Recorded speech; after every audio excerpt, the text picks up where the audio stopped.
Selamat pagi semua. Sekarang kita akan mulakan sesi sambang santai.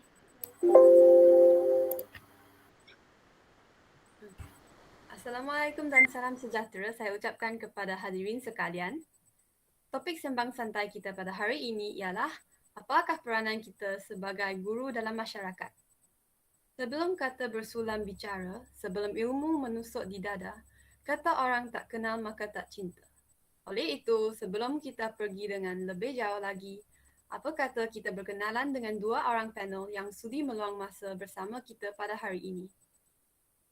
Baiklah, ahli panel kita yang pertama ialah Encik Muhammad Rozi bin Kasim. Encik Rozi bergraduasi PhD dari Universiti Sains Malaysia. Kini beliau merupakan seorang pensyarah di Universiti Pendidikan Sultan Idris. Seterusnya ialah panel kita yang kedua. Encik Muhammad Basri bin Muhammad Saad yang juga merupakan graduan PhD dari Universiti Sains Malaysia. Beliau berkhidmat sebagai seorang guru sejak tahun 2016. Sebelum saya memulakan perbincangan ini, izinkan saya mengupas sedikit tentang tajuk sesi kita pada hari ini. Guru ialah ejen pengubah masyarakat. Tanggungjawab mendidik meliputi usaha meniup semangat murid untuk mencapai kejayaan. Tidak dapat dipertikaikan bahawa guru berperanan besar dalam masyarakat kita. Baiklah, bolehkah panel pertama, Cikgu Rozi, ulaskan sikit berkaitan dua entiti ini? Okey, baik. Assalamualaikum warahmatullahi wabarakatuh dan selamat sejahtera, selamat pagi semua. Okey, semoga saya tengok semua tengok muka ceria-ceria saja. Okey. Waalaikumsalam. Ni semester berapa dah ni? Semua ni? Sem 5 Doktor. Semua. Ada lagi 3 sem dia berapa sem IPG? 8 sem untuk degree. Apa sem kan? Ada lagi 3 lah, insya-Allah. Dah tak lama lagi nak habis dah. Kan? Jadi semua sekarang dekat IPG ke dekat rumah ni? Rumah. Oh, Dekat dekat rumah. Okey, tak apa, nanti dah vaksin nanti boleh balik kampus. Okey, baik. Alhamdulillah saya pun sekarang bekerja daripada rumah. Walaupun dekat dengan you tu dekat saja tapi tak boleh masuk. Tapi mungkin bulan 10 nanti baru boleh masuk lah. Okey, baik. Alhamdulillah saya Muhammad Rozi bin Kasim. Okey. Umur baru berapa Saya sebaya dengan Basri ni. Okey, saudara Basri ni kalau nak tahu, ijazah pertama sama dengan saya, bukan sama batch dia sama course. Sama course. Lepas tu sama roommate. Rakan sebilik. 2 sidang rakan sebilik sama. Maksudnya 4 semester sama rakan sebilik dengan Muhammad Basri ni. Kemudian sambung master sama-sama. Dia master counselling, saya buat linguistik. Okey, dia counselling, saya linguistik. Sama-sama. Habis tahun 2016 2016 maksudnya. Okey, habis kita berkenalan dulu lah, takkan nak terus sembang. Kata sembang santai kan, kita berkenalan dulu. Nak cerita saya dengan Basri ni rapat. Saya seronok dapat ada Basri dalam ni. Saudara Basri, Cikgu Basri ni. Kemudian habis saja tu 2016 tu, hujung tahun 2016 tu kami daftar PhD sama-sama. Daftar PhD sama-sama. Dia ambil counselling, saya fokus kepada fonologi dan linguistik. Okey, dekat USM juga sama, part time. Dan alhamdulillah hujung 2019 tu kami dah habis dan kalau saya bulan 1 2020 tu dah kira dah tamat PhD lah. Alhamdulillah, memang saya sangat seronok dapat bersama dengan Cikgu Basri dan nak kata pelajar-pelajar pun macam kita jauh sangat ni, adik-adik lah. Adik-adik saja. Okey, kita sama saja. Saya pun tak adalah tua sangat lagi. Baru 31. Okey, tak ada gurau saja Okey, baik. Saya pengalaman sebagai seorang guru selama 5 tahun. Sebelum saya jadi pensyarah, saya guru dulu 2015 hingga 2020. Hujung 2020 bulan 11 tahun lepas saya baru jadi pensyarah di UPSI, Universiti Pendidikan Sultan Idris, Jabatan Bahasa dan Kesusasteraan Melayu, Fakulti Bahasa dan Komunikasi. Okey, baik. Saya nak kongsi pengalaman lah sedikit. sebagai bekas seorang guru dan apa yang saya lakukan sekarang ini kan. Okey, baik. Kita ni sebagai guru dan masyarakat, kalau ikut soalan moderator tadi, memang dua perkara, dua entiti yang tidak boleh dipisahkan. Sebab apa? Kita sendiri datang daripada masyarakat. Asalnya kita masyarakat yang biasa sajalah. Rakyat marhaen mungkin, tapi mungkin dah takdir kita, dah ditentukan kita menjadi seorang guru. Tapi bukan suka-suka takdir saja menjadi seorang guru ya. Mungkin ada hikmahnya. Ada hikmahnya Tuhan tentukan kita ni bakal seorang guru, menjadi guru untuk membantu masyarakat. Okey, kita kena ingat masyarakat ni tak semua sama macam kita. Tak semua sama macam kita. Ada yang senang, ada yang susah, ada yang sederhana, ada yang pandai, ada yang kurang pandai, ada yang terlebih pandai. Kan? Jadi itulah tanggungjawab kita. Masyarakat dan guru ni memang tak akan dapat dipisahkan. Sebab apa? Bila kita bekerja nanti pun kita akan berurusan dengan masyarakat. Okey? Nanti selepas inilah, selepas mungkin dalam beberapa soalan nanti kita akan tengoklah apa yang kita boleh lakukan terhadap masyarakat. Cuma untuk soalan moderator tadi, guru dan masyarakat memang tidak boleh dipisahkan. Kita bukan hanya duduk dalam kelompok kita sebagai seorang guru saja, tetapi kita perlu berkhidmat. Ini, berkhidmat kepada masyarakat. Kalau ahli politik itu mereka berkhidmat kepada rakyat, kita kena berkhidmat kepada masyarakat, kepada negara. Itu dia sebagai seorang guru. Saya rasa itu cukup untuk permulaan ini, ya moderator, untuk mengaitkan guru dan masyarakat itu. Okey, itu saja. Terima kasih Cikgu Rozi atas penerangan beliau sebentar tadi. Seterusnya saya ingin beralih kepada panel kita yang kedua, Cikgu Basri. Boleh Cikgu Basri bagi pendapat Cikgu tentang pentingnya guru melibatkan diri dalam masyarakat?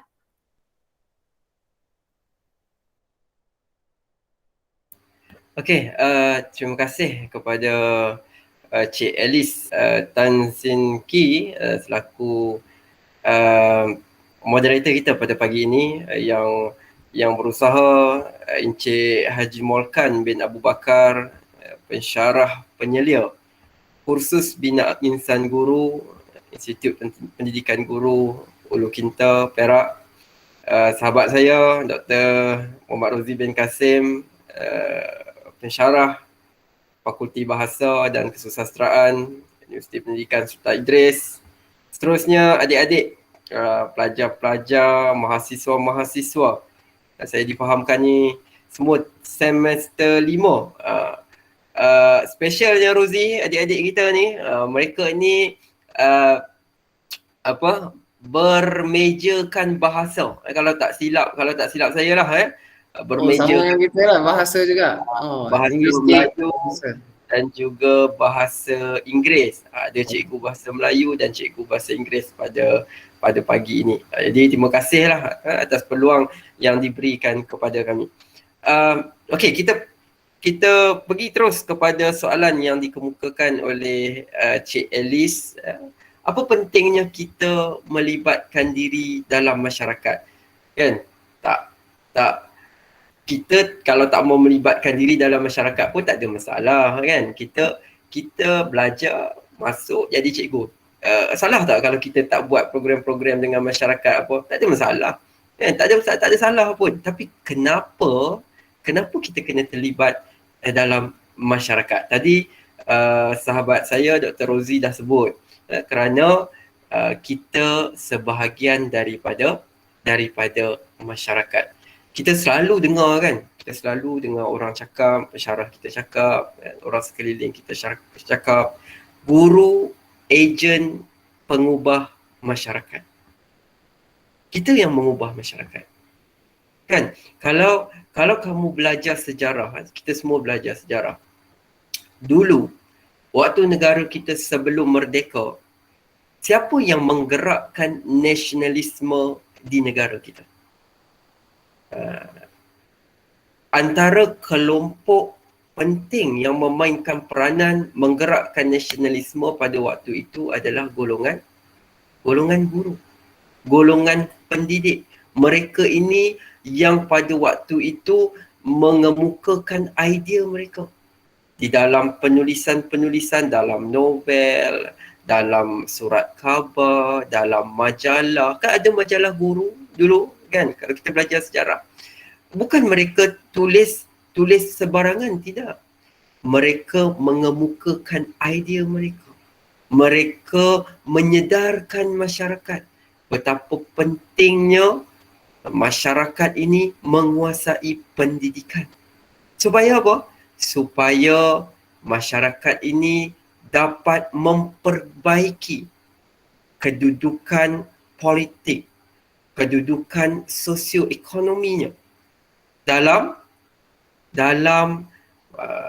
ialah memajukan negara ini. Kalau dalam konteks pada waktu itu, dalam mendapatkan kemerdekaan, dalam konteks kita tentu mengisi kemerdekaan dan sebagainya. Dan kita sebagai guru ni siapa-siapa boleh jadi kan. Pengajar tu siapa-siapa boleh jadi, tapi pendidik tu tak semua orang boleh jadi kan? Kita mempunyai matlamat yang cukup besar, yang nampak dan yang tak nampak. Kalau yang nampak itu matlamat kita, kalau kamu dah jadi cikgu, dasar yang terbaru sekarang, dasar PPPM, Plan Pendidikan Malaysia yang terbaru ni kan, 2013-2025, tak habis lagi. Sekarang di gelombang yang ketiga, di fasa yang terakhir. Ada matlamat yang ingin dicapai daripada dasar tersebut. Dan kita bukan sahaja guru ini bukan sahaja peranannya untuk melahirkan pelajar untuk mencapai standard global. Bukan itu sahaja kita punya peranan kita. Tapi peranan kita juga adalah dalam mendidik anak murid kita untuk menjadi pelajar yang seimbang. FPK, kamu tentu belajar FPK, falsafah pendidikan kebangsaan. Ada 4 elemen penting kan? Jerry, jasmani, emosi, rohani, intelek. Jadi kalau kita nak betul-betul pastikan pelajar kita seimbang 4 benda ni, kita tentu perlu memastikan diri kita ini faham betul-betul keadaan anak murid kita, keadaan masyarakat di sekeliling kita. Dr. Rozi dah sebut tadi kan, ada orang di sekeliling kita ni, ada orang kaya, ada orang yang sederhana, ada orang yang miskin. Kita kena faham. Jadi macam mana nak faham keadaan masyarakat kalau kita sendiri tak dekat dengan masyarakat? Macam mana kita nak faham?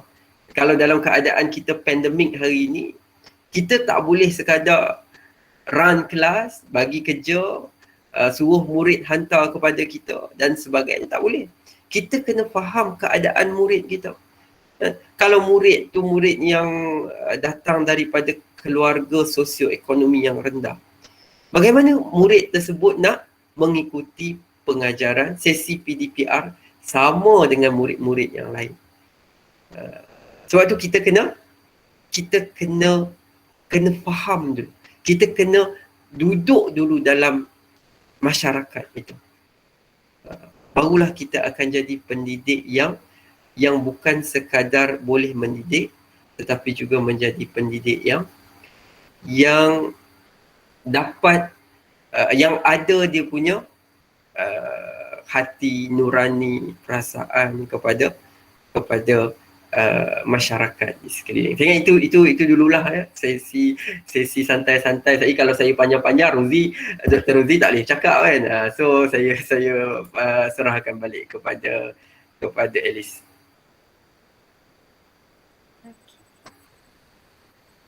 Terima kasih atas pendapat Cikgu Basri sebentar tadi. Seterusnya, bolehkah Cikgu Rozi kongsikan sedikit penglibatan atau pengalaman Cikgu dalam memberi sumbang bakti kepada masyarakat? Dipersilakan. Okay, baik. Terima kasih Cik Alice sebagai moderator. Saya minta maaf ya, saya tak perasan ada pensyarah Encik Haji Morkan bin Abu Bakar. Saya tak perasan. Okey. Ya, ada. Tak apa, teruskan. Selamat perkenalan. Okey, baik. Okey, baik. Saudara Basri, Dr. Basri mungkin boleh tolong kongsikan gambar-gambar saya. Kalau adik-adik tengok ya, bila Dr. Basri bercakap ya, saya sentiasa senyum. Sebab apa? Bila kawan baik kita kita lama tak jumpa bercakap, kita boleh tengok muka mereka, kita dengar suara dia, dia ada satu rasa kerinduan tu lah, rasa kerinduan. Dan di platform ni kita bertemu. Okey, platform ni kita bertemu. Okey, baik. Kita teruskanlah. Basri tadi cakap banyak sangat. Okey, baik. Saya ada beberapa mungkin program yang saya buat, inisiatif yang saya buat, bukan untuk menunjuk, bukan untuk menunjuk, tetapi untuk berkongsi supaya mungkin apa yang baik itu boleh dijadikan sebagai orang kata iktibar, pedoman, dan yang tak baik itu boleh dielakkan lah. Kan?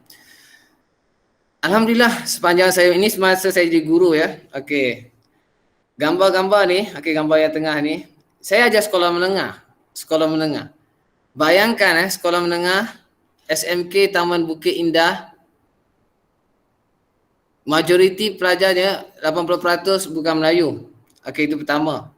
Walaupun dia sekolah kebangsaan Dan pastinya IPG walaupun mengajar sekolah rendah, ini sekolah menengah tau, situasi sekolah menengah. Ada yang ni, semua ni tak boleh baca ni, tak pandai baca ni. Tak pandai baca ni. Bila mereka tak pandai baca, bila dekat sekolah menengah, tak ada orang nak tolong lah. Sejujurnya saya kata tak ada orang tolong. Sebab sepatutnya benda ni kena tackle masa sekolah rendah. Tetapi kita tahulah keupayaan manusia tak sama, betul? Keupayaan manusia ni tak sama. Kan, mungkin jadi kita tackle macam ni, cuba untuk tackle pun tak boleh. Jadi dia terlepas ke sekolah menengah. Jadi ini pelajar tak boleh baca ni. Bayangkan kalau kita tak ada inisiatif, sejujurnya saya cakap, cikgu fizik takkan ajar ni. Cikgu matematik takkan ajar. Mungkin cikgu matematik kalau siapa yang tak pandai mengira dia akan ajar. Cikgu sains takkan ajar ni. Jadi cikgu bahasa Melayu pun takkan ajar. Sebab apa cikgu bahasa Melayu takkan ajar? Mereka nak fokus silibus mereka. Tak ada silibus dalam sekolah menengah untuk mereka yang tak boleh membaca. Kemahiran membaca ada, tetapi yang tidak asalnya tak boleh membaca, itu tak ada. Jadi apa yang kita kena buat? Itulah maksudnya kita ada satu sifat. Kita jangan fikir kita kena satu sumbangan kita kepada masyarakat. Tuhan nampak, Allah nampak. Okey. Jadi inisiatif saya cuba saya buat di waktu PDP. Saya ada 2 sesi ajar. Saya ajar ni masa mereka nak masuk sesi petang sebab mereka peralihan kan. Pukul 12.30 tu maksudnya mereka nak beratur. Jadi saya panggil mereka. Saya ajar sesi pagi, saya panggil mereka. Masuk dalam makmal, saya ajar. Alhamdulillah, sedang dalam ni ada pelajar yang keturunan mak dia Vietnam, tak silap ke bapak dia Vietnam, boleh membaca bahasa Melayu. Ini setting. Yang ini pula yang masa mereka pelajar-pelajar ni. Kalau awak zoom ni antara pelajar-pelajar Akademi JDT juga ni. Johor Darul Takzim. Ni. Jadi sekarang bawah 19, bawah 20. Saya ajar mereka nak dekat akademi mereka masa nak dekat SPM ni. Tapi saya lebih fokuskan dekat sini. Ini kritikal. Sebab apa awak akan hadapi ni? Ini awak akan hadapi. Sejujurnya awak akan hadapi. Awak akan ajar lagi daripada darjah 1 sampai darjah 6. Kok pasti akan ada masalah membaca. Okey, seterusnya bahasa ni. Okey, yang ini dekat sekolah kedua saya. Saya 4 tahun di SMK Taman Bukit Indah. Yang 80% pelajar bukan Melayu tu. Kemudian tahun akhir 2019 itu saya ditukarkan ke SMK Bandar Udara Utama. Majoriti Melayu tetapi masih ada. Sekolah menengah masih ada tak boleh baca. Ini tak boleh baca ni. Yang ini seorang tingkatan 4. Awak tak kenal dia tak apalah. Awak tak kenal dia kan. Nampak saya ingat tak nampak muka. Okey. Yang ini ini tingkatan 1, ini tingkatan 2. Ini tingkatan 1. Tak boleh baca. Saya masa ni mereka satu sesi saja. Jadi saya keluarkan mereka waktu saya free. Maksudnya saya minta izin, maksudnya waktu saya free. Saya beritahu pengetua waktu saya free saya akan tarik budak ni. Sebab apa bila mereka ada dalam kelas mereka tak boleh buat apa pun. Mereka tak boleh baca. Mereka tak boleh baca. Jadi saya ajar baca. Ingat, walaupun istilahnya kita ajar membaca ni benda kecil je, alah ajar baca je pun bukan ajar proses sains, proses nak cipta kapal terbang atau apa. Tapi dengan baca ni lah, kalau dia dapat baca, insya-Allah kalau kita betul-betul dia boleh baca, Tuhan akan merahmati kita, pahalanya disebabkan mungkin dia boleh baca sebab kita, dia baca buku, dia baca surat khabar, kita dapat saham dia. Kita dapat kebaikan dia juga. Itu sebab benda yang orang kata simple lah, ajar baca saja. Okey, ajar baca je pun. Okey, tapi manfaat dia. Tu. Okey, baik. Teruskan Dr. Basri. Tengok gambar-gambar seterusnya, perkongsian. Okey. Bukan sahaja di sekolah, saya buat kelas percuma dekat rumah, dekat kampung saya. Masa ni kan saya setiap minggu saya balik. Setiap minggu saya balik, contoh saya mengajar di Johor Bahru, tapi saya berulang. Akhir-akhir tu saya dah berulang. Tapi yang kalau saya tak berulang pun, setiap minggu saya balik untuk ajar mereka ni. Ni dekat rumah mak saya ni. Orang kampung saya ni semua ni, anak-anak ni. Saya ajar 3, ada yang tak boleh baca lagi, budak-budak baru nak membaca. Ada yang kalau kau tengok grup yang kat sini yang pelajar yang SPM, tingkatan 3, yang dia saya buat 2 level. Satu tak boleh baca, 3 level. Satu tak boleh baca, satu yang dah boleh baca, dah boleh menulis, jadi kita ajar dia buat ayat semua. Yang ketiga yang kata yang paling tinggi lah, mungkin mereka nak buat karangan yang lebih mantap semua tu. Okey, itu SPM. Jadi saya buat 3 grup, 3 grup sekali saya ajar. Bukan itu saja, mak saya pun siap buat makanan lagi untuk mereka. Dan semua ini percuma. Setiap kali dah ada makan. Dan disebabkan PKP ni, kelas, kalau tak silap saya, kelas terakhir tahun ini juga, Alhamdulillah tahun ini, saya lupa, biasa saya post kat Facebook saya tu, dalam bulan 1 atau bulan 2, sebelum PKP yang tak boleh langsung kan, kalau tak nanti saya kena saman. Memang hati saya ni, hati saya nak buat kelas. Teruskan Mas ni, buat kelas percuma ni. Okey, ni saya beli projektor untuk mereka ni. Beli projektor, senang nak ajar ni dekat depan rumah saya ni. Ajar mereka. Ingat, walaupun kita cikgu tak jatuh rendah kita ajar baca apa. Okey. Walaupun kita dah ada pangkat dan sebagainya, kita kena terus berbakti kepada masyarakat. Okey, teruskan Basri. Okey, baik. Punca saya buat kelas membaca dalam talian sebab ni lah tadi, PKP. Kan kita tak dapat yang tadi dah bersemuka kan. Aduh, saya dah, orang kata ketagih. Kita dah membantu masyarakat ni, kita jadi ketagih. Kita macam mana, kenapa jadi ketagih macam tu Sebab saya rasa hidup saya ni nothing. Orang kata useless kalau saya hanya fokus untuk diri saya, kerja saya, makan saya saja. Tanpa sedikit sumbangan kepada masyarakat. Saya rasa macam aduh, takkan aku nak hidup, belajar, kerja, kahwin, dapat anak, mati. Takkan aku nak hidup macam tu saja. Kan? Saya fikir macam tu. Sikit lagi Basri, sikit lagi. Jadi saya rasa saya nak ada sikit lah sumbangan saya. At least kalau saya mati, tak tahulah, saya tak tahu, saya sejujurnya saya tak tahu amalan ni saya diterima atau tidak. Allah dah saja mengetahui hati kita, kita tak tahu. Terima, mungkin saya rasa macam dah ikhlas ni. Mungkin Allah, Tuhan kata tak ikhlas. Tapi tak apa, kita cuba. Mungkin ini sikit supaya harapan kita kepada Allah, kepada Tuhan, supaya dengan sedikit ini dapatlah kita perkara-perkara yang kita dah lakukan dulu dapatlah diampunkan, sumbangan kita kepada masyarakat. Dan ini kelas ni setiap hari. Saya ada ni. Ada lagi, setiap hari kan saya catat berapa orang masuk. Semalam contoh 50 orang kelas membaca. Setiap hari saya buat setiap malam 15 minit 9.30 hingga 9.45 setiap malam. Kecuali kalau tak ada internet. Saya tunggu Unify saya ni tak masuk lagi, Unify ni tak laju naik. Okey, tapi alhamdulillah lah. Memang insya-Allah kelas ni, bila kelas membaca ni insya-Allah akan konsisten. Style saya, ingat prinsip saya, mungkin awak boleh ambil prinsip. Saya tak suka hangat-hangat tak ayam. Itu prinsip saya. Kalau nak buat apa-apa, saya paling tak suka hangat-hangat tak ayam. Okey, maksudnya hanya nak buat sekejap saja. Nak buat betul-betul. Walaupun benda tu kecil, istiqamah. Dalam Islam kita ada istiqamah. Konsisten itu. Okey, walaupun kecil. Jadi semangat kita kena teruskan. Dan insya-Allah selagi hayat di kandung badan, insya-Allah kalau selagi ada orang berminat nak masuk kelas saya ni, saya sentiasa mempromosi akan membaca. Dan kelas ini insya-Allah sentiasa percuma. Okey. Ada lagi ke slide saya Basri? Tak ada dah? Dah masuk kelas Basri kan? Okey, baik. Jadi apa yang saya nak katakan dekat sini, yang apa yang telah saya lakukan sepanjang saya menjadi guru dan sehingga kini walaupun saya sudah menjadi pensyarah, tapi saya masih ajar baca. Jadi apa yang saya nak katakan, buatlah sesuatu. Semua orang saya tahu sekarang awak semua sekarang semester 5. Kutip ilmu sebanyak-banyaknya. Sekarang okey, tak apa. Sekarang ni awak tak beri semangat kepada masyarakat lagi, tak apa. Sekarang masa di IPG ni, kutip ilmu sebanyak-banyak yang mungkin, skill, teknik yang diajarkan oleh pensyarah-pensyarah awak semua, kutip betul-betul. Contoh kaedah membaca ni saya belajar pada masa saya first degree dulu, master dulu dengan pensyarah saya di USM.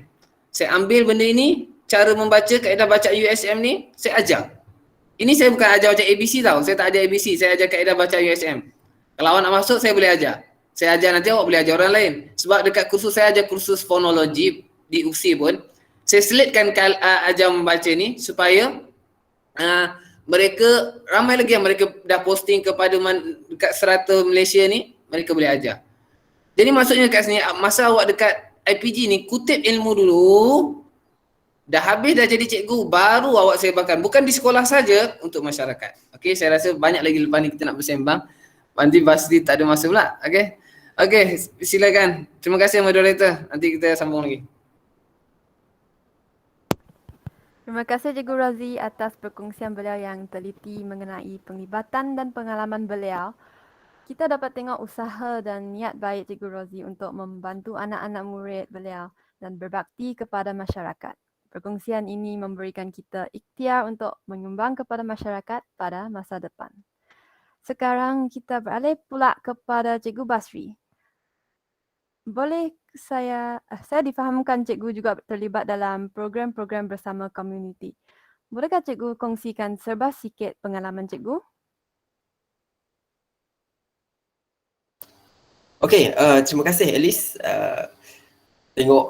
Tengok gambar-gambar Dr. Rozi tadi, kita rasa bersemangat, kita rasa terinspirasi, kan?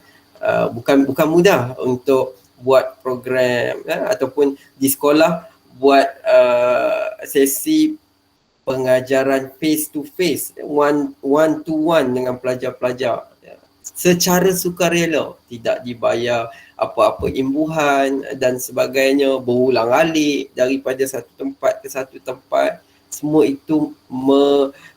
itu tidak lari daripada erti pengorbanan, berkorban.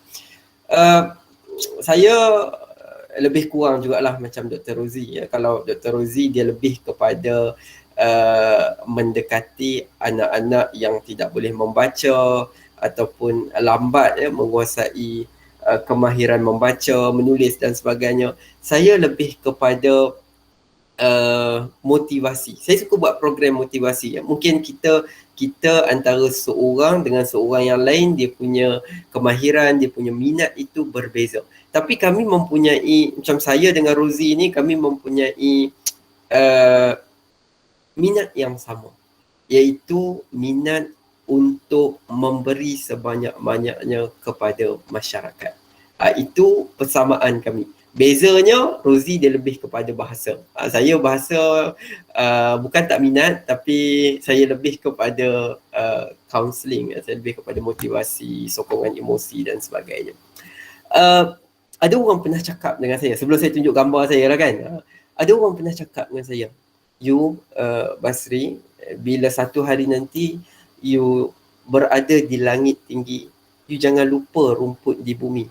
Sebab dulu you juga merupakan sebahagian daripada rumput di bumi. Apa maksudnya? Maksudnya, bila satu hari nanti kita berada di puncak kejayaan, walaupun kalau kami ni, kalau Rozi tu ialah dia pensyarah di universiti saya ni biasa-biasa je, tak ada apa pun. Saya tak rasa pun saya ni berjaya. Cuma saya rasa adalah sikit kot secebis Tuhan bagi kat saya kan. Dia kata, bila kita dah duduk di satu tempat yang agak selesa, kita jangan lupa orang yang dekat bawah, adik-adik kita, mereka yang lebih muda daripada kita, masyarakat, orang tua-tua, dan jangan kita kena lupa. Kita cuba fikir apa benda yang kita boleh sumbangkan kepada masyarakat. Kan? Kita nak tolong duit, kita mungkin tak mampu macam Ustaz Abid Liu kan. Ustaz Abid Liu dia tak apalah, dia banyak duit, dia ada empire perniagaan, dia ada orang-orang yang menyokong dia dan sebagainya. Jadi dia boleh memberi sumbangan dalam bentuk wang ringgit, dalam bentuk bayar sewa rumah dan sebagainya. Kita mungkin ada kekangan dari segi keuangan. Jadi kita cuba fikir apa yang kita boleh buat untuk bantu masyarakat. Sebab negara kita, kita Malaysia ataupun mana-mana negara je lah kan, ataupun sesuatu bangsa itu, dia tak akan maju kalau dia hanya bergantung kepada satu kelompok atau dua kelompok orang. Dia tak akan maju. Kita nak maju, kita nak berjaya, kita nak menjadi sebuah negara yang duduk sama rendah, berdiri sama tinggi dengan negara lain. Kita kena bersama-sama. Yang ada ilmu kena tolong orang yang mungkin kurang ilmu, yang kaya tolong yang miskin, yang ada pangkat jawatan tolong orang yang mungkin tak ada pangkat dan jawatan. Sebab apa? Kalau kita sama-sama membantu sama-sama kita, tidak kira Cina, India, Melayu, Kadazan Dusun, Iban dan sebagainya, kita insyaAllah hidup kita akan bahagia, hidup kita akan aman, damai, tak akan ada masalah. Sebab itu saya pun nak share lah serba sikit apa yang saya buat, selain daripada apa yang Dr. Rozi kongsikan tadi. Jadi saya tunjuklah slide saya pula. Okey, saya dengan Rozi ni di universiti dari tahun 2010 sampai tahun 2020. Saya ni masih lagi lah di USM. Saya anggap saya masih student USM lah sebab saya tak convo lagi kan. Sebab convo tak ada. Convo terpaksa ditangguhkan kerana COVID. Baik, apa yang saya buat? Dulu sepanjang saya belajar, daripada saya semester 1 sampailah sekarang, saya suka buat program motivasi. Saya pergi, kalau hujung minggu saja, jaranglah saya ada di kampus. Hari Jumaat, hari Sabtu, hari Ahad. Kadang-kadang hari Jumaat tu ada pensyarah yang marah dan sebagainya. Sebab saya tak akan ada di kampus. Saya akan keluar, saya akan pergi ke serata pelosok Malaysia. Saya akan pergi daripada Perlis sampailah ke Johor, daripada Sarawak, dari Kuching sampailah ke Kudat. Jadi inilah antara gambar-gambar saya. Waktu tu boleh buat program bersemuka. Kalau gambar ke atas tu program saya di Sabah, di salah satu sekolah lah. Kalau yang 3 lagi tu itu di Sarawak. Saya pergi ke Saratok, saya pergi ke Bintulu. Satu Sarawak tu saya dah pergi. Dengan tim saya gerakkan tim saya untuk buat program. Yang gambar kat bawah tu kalau kamu tengok, itu kami pergi satu tempat di daerah kecil Song. Dekat mana? Dia dekat dengan Song, mungkin jarang orang kenal. Dia dekat dengan kawasan Kapit. Waktu tu pensyarah saya kata, kita tak boleh pergi ni sebab jauh kan. Jauh ratusan kilometer naik speedboat, dan dia melibatkan risiko nyawa dan juga wang ringgit. Saya kata, doktor, kita peluang-peluang yang macam ni kita tak datang banyak kali. Dan kita kalau takut itu, takut ini dan sebagainya, kita tak akan dapat buat apa yang kita buat. Kita nak buat. Sebab tu kita kena, saya yakin kalau saya punya pensyarah saya untuk ambil risiko, kita buat program. Kita nak buat benda yang baik, tentu Tuhan akan pemudahkan kita. Jadi saya pergi sana, saya pergi sini. Saya tak pernah pun, kalau macam dekat kamu tengok SJK Chunghua Bintulu tu kan, tu sekolah Cina, tu bukan sekolah Melayu. Tapi saya mempunyai prinsip pendidikan untuk semua.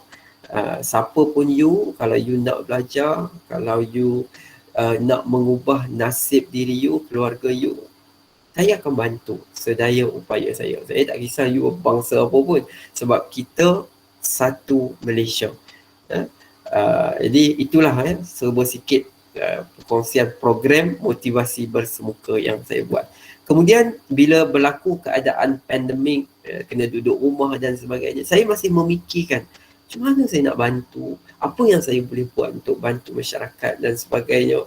Jadi waktu duduk di rumah dari tahun lepas lagi sebenarnya, cuma saya aktif sejak tahun ini, PKP yang kedua ini, untuk melakukan program secara atas talian bersama dengan sekolah-sekolah seluruh Malaysia.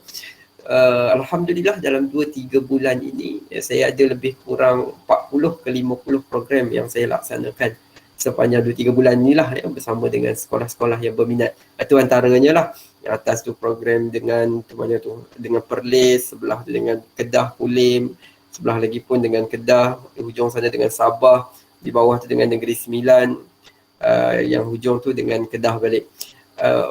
Banyak sekolah saya buat. Tujuannya apa? Tujuannya adalah untuk berkongsi serba sedikit pengetahuan, pengalaman yang saya ada bersama dengan anak-anak pelajar. Sebab tu penting. Yang Rozi cakap tadi tak apa. Kamu tak dapat memberi sumbangan pada waktu ini, tak apa. Tapi kutiplah butir-butir, mutiara-mutiara ilmu itu ketika kamu berada di kampus, di IPG Ulu Kinta itu. Gunakan waktu yang ada itu sebaik-baiknya. Bila kita ada ilmu, insya-Allah kita dapat kembalikan semula kepada masyarakat. Tidak sekarang, suatu hari nanti. Okay? Jangan duduk di kampus. Sekarang kena duduk di rumah kan. Ada waktu tidur, ada waktu main game dan sebagainya. Tak salah buat benda tu. Cuma dia akan merosakkan masa kamu. Masa itu kan singkat. Masa kita ni singkat sangat. Jadi gunalah masa dan waktu itu sebaik-baiknya. Paling-paling tak ada pun kalau buka Facebook ke buka IG, tengoklah TikTok ke, buka benda-benda yang boleh memberi pengetahuan. Di samping kita baca juga benda-benda lain yang lebih santai ya, dan sebagainya. Itu program secara atas talian. Yang ketiga, saya juga gerakkan ataupun saya juga terlibat dengan program secara atas talian bersama dengan IPT, khususnya dengan alma mater saya lah, dengan USM. Sampai sekarang saya masih buat. Kalau kamu tengok tu baru lagi bulan Ogos dan juga bulan Julai saya dipanggil untuk terlibat dalam program sokongan emosi, program-program kaunseling bersama dengan USM. Jadi saya terlibat. Tak dibayar, satu sen pun tak dibayar. Saya willing untuk membantu. Dan sebab saya kenang USM dah bagi saya peluang 10 tahun untuk belajar di kampus. Jadi saya ambil peluang itu untuk melibatkan diri, untuk bantu kembali apa yang saya terdaya. Macam tu juga dengan kamu. Bila kamu habis belajar, kamu belajar di IPG tu 5 tahun. Bila kamu habis belajar, jangan kamu lupa atau kamu buang terus IPG itu daripada hidup kamu. Sentiasalah keep in touch dengan pensyarah-pensyarah. Kalau ada pensyarah minta bantuan apa, cuba bantu apa yang terdaya. Sebab peranan alumni sangat penting terhadap institusinya. Jadi jangan lupalah kepada IPG yang memberi kamu peluang untuk kamu belajar, untuk kamu menuntut ilmu, menimba pengalaman dalam jangka masa 5 tahun pengajian tersebut. Apa lagi yang saya buat selain program motivasi, program sokongan emosi dan sebagainya? Saya daripada zaman saya belajar, saya jenis macam Rozi lah. Kami berdua ni bukan jenis yang suka duduk santai-santai. Kami ni orang yang tak boleh duduk diam. Mesti ada benda yang kami nak buat. Cuti, kami akan fikir apa benda nak buat. So, daripada zaman di kampus itu, banyak saya terlibat. Apa sahaja program, apa sahaja aktiviti yang boleh diusahakan, saya akan usahakan. Saya akan melibatkan diri saya. Ini sebahagiannya lah, nak bubuh banyak-banyak gambar, tak cukup waktu kan. Yang atas tu program dengan anak-anak sekolah. Anak-anak sekolah rendah di salah satu sekolah orang asli, pos orang asli di Kelantan. Waktu tahun lama ni, waktu banjir besar. Saya ingat 2014, 2015 macam tu. saya pergi buat program ya. Walaupun saya tahu pada waktu itu saya tak ada kena mengena pun dengan sekolah rendah. Saya habis belajar je saya mengajar sekolah menengah. Tapi saya pergi. Sebab apa? Sebab saya nak mendalami macam mana keadaan pelajar-pelajar di sekolah rendah. Sekolah rendah satu, duduk di kawasan pedalaman satu, orang asli satu. Kan? Jadi itu satu cabaran. Bila saya pergi, saya tengok, wah, susah sebenarnya. Jadi bila kita pergi, kita duduk, kita run program, barulah kita tahu betapa susah dan payahnya cikgu-cikgu sekolah rendah yang mengajar di sekolah rendah. Sekolah biasa, kalau sekolah orang asli ni susah, saya rasa sekolah biasa pun sama susahnya. Tambah-tambah pelajar-pelajar yang tak menguasai langsung 3M, membaca, mengira, menulis, ya, bukan mudah. Kadang-kadang orang tengok, orang tanya kita, you mengajar mana? Sekolah. Oh, sekolah je. Sekolah apa? Sekolah menengah, sekolah rendah. Orang pandang sebelah mata kat kita. Tapi tak apalah, itu masing-masing punya pandangan. Tapi nak cakap apa? Tugas seorang guru hari ini bukan tugas yang mudah. Baik sekolah rendah maupun sekolah menengah. Macam-macam cabaran, macam-macam hal, macam-macam kerenah dan sebagainya. Yang kedua tu saya terlibat dalam program sukarelawan. Yang ketiga tu pi bersih banjir. Yang keempat tu hospital visit, melawat orang sakit. Yang kelima tu program bersama gelandangan. Yang keenam adalah itu program dengan anak-anak di camp PLKN. So saya jadi camp komandan, saya run lah program. Jadi nak cakap apa pada kamu? Nak cakap bahawa semua ini adalah persediaan untuk sebelum kita turun ke lapangan, kita hidup dalam kelompok masyarakat yang sebenar. Bila kita dah ada pengalaman-pengalaman ni, nanti bila kita mengajar, kita senang nak adapt. Kita nak adapt bahasa Melayu, senang nak berhadapan dengan pelbagai situasi, nak adjust diri kita. Kamu nanti sekolah rendah macam-macam, budak datang menangis, budak datang berak dalam kelas, budak datang itu gini, gitu gini. Jadi bila kamu dah sedia diri kamu awal-awal, kamu tak akan mudah melatah. Kamu akan relax, cool dan sebagainya. Kamu dah tahu apa yang nak dibuat. Panjang kan saya bercerita. So itu dululah di pihak saya serah balik pada Alice. Marah Dr. Rozi.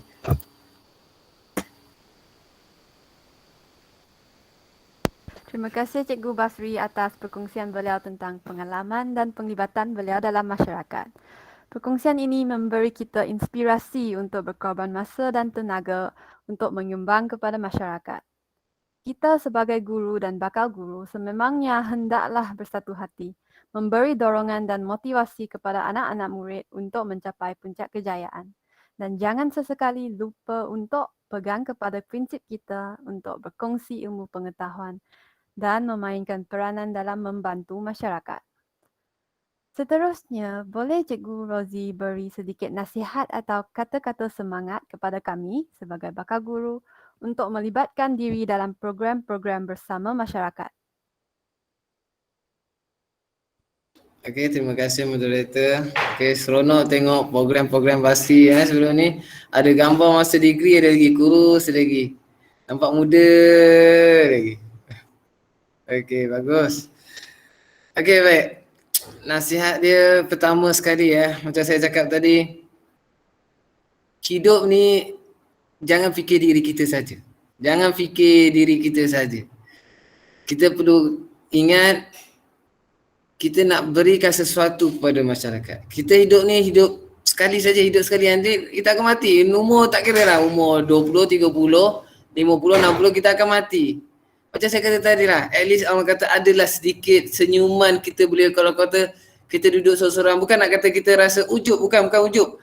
Rasa senyuman kita, at least, oh aku ada bagi sedikit, macam tu. Memang kita nak kata semangat kita tak ada apa semangat kita. Cuma bila kita fikir nanti duduk seorang-seorang, adalah semangat kita kepada masyarakat. Okey, apa-apa juga. Okey, kalau saya kata macam Basri, Dr. Basri fokus kepada macam mana nak meningkatkan motivasi, program kaunseling, sokongan emosi dan lain-lain. Kalau saya lebih fokus kepada contoh bahasa kan. Terutama sekali contoh membaca. Sebab saya risau contoh pelajar darjah 1 contohlah, walaupun saya kata macam Dr. Basri kata tak ada kena-mengena pun dengan sekolah rendah, tetapi kita ada rasa empathy tu. Bayangkan mereka, saya rasa sempat 2-3 minggu je kot mereka sekolah. Kan tahun ni. Saya fikir, macam mana mereka nak belajar baca ni? Nanti nak masuk sekolah cikgu nak ajar baca dah ni.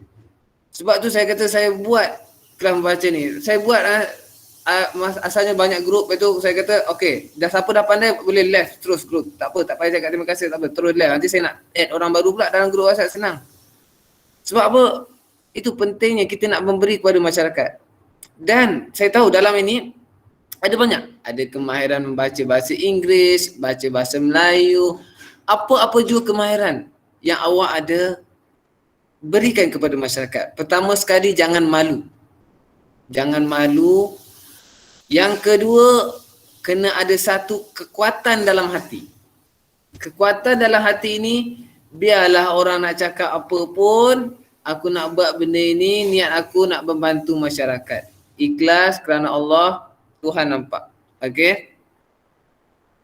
Dan yang ketiga, mesti konsisten.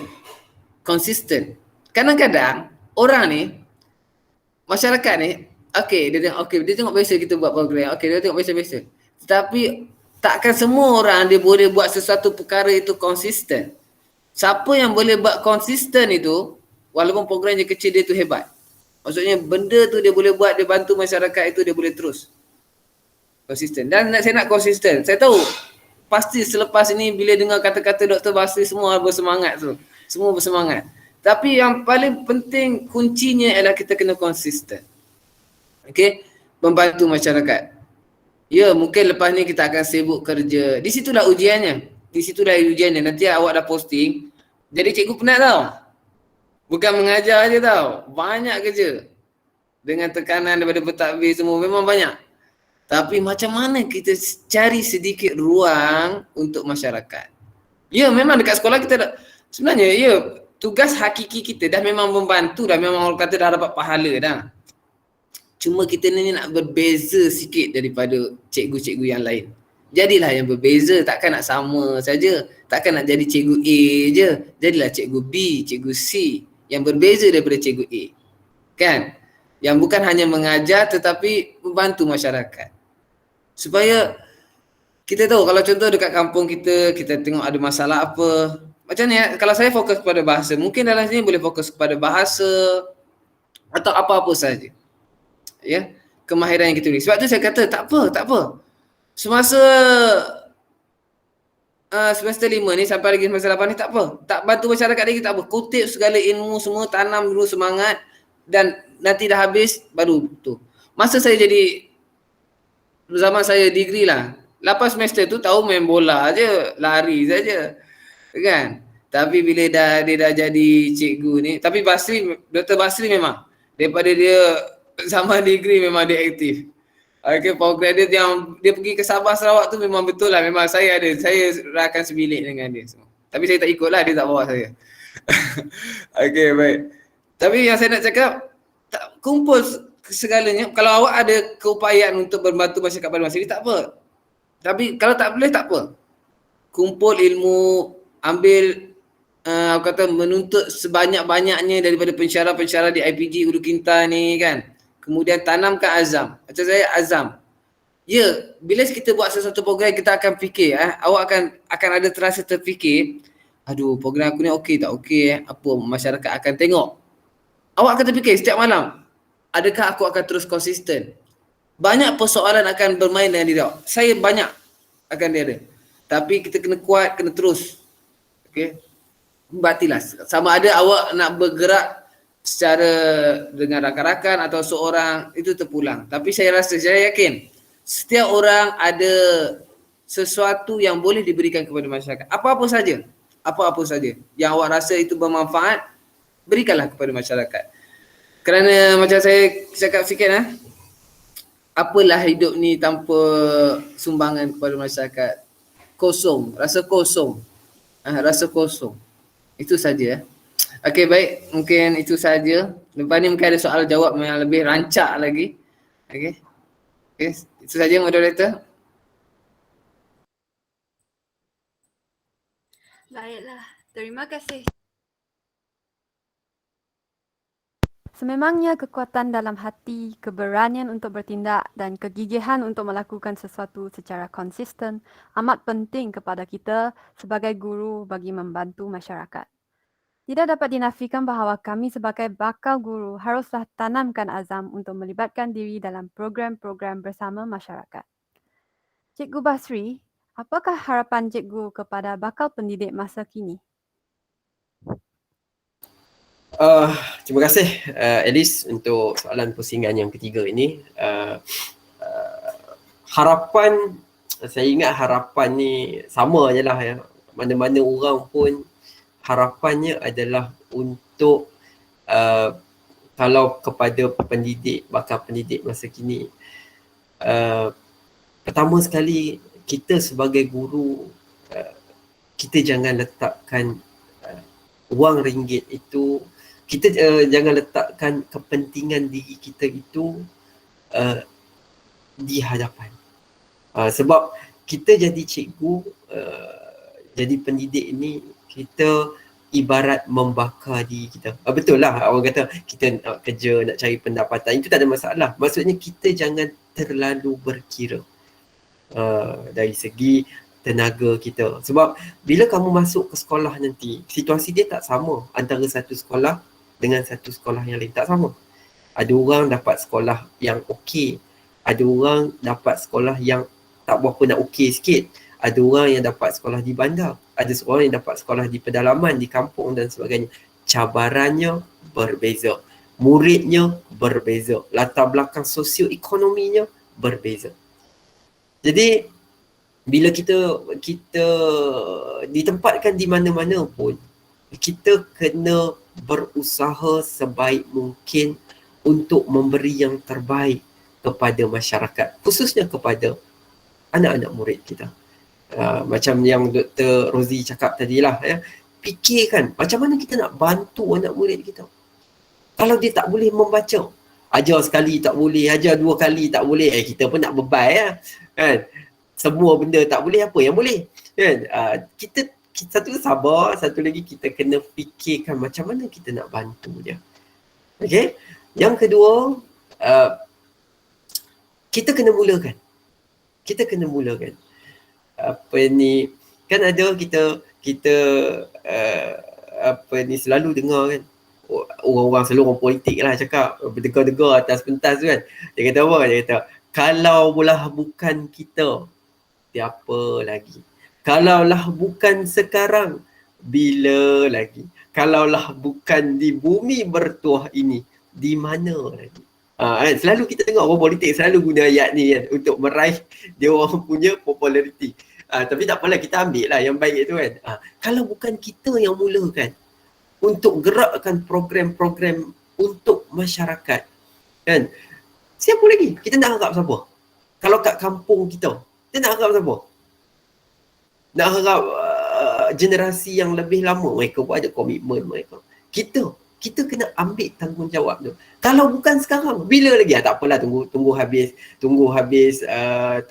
belajar dulu, nanti kerja baru start. Kan? Sebab sekarang banyak assignment dan sebagainya. Dah kerja esok, baru lagi jadi cikgu ni, baru 5 tahun tambah. Kerja terlalu banyak, beban tu ujian, macam Dr. Rozi cakap tadi, ujian. Macam mana kita nak adjust?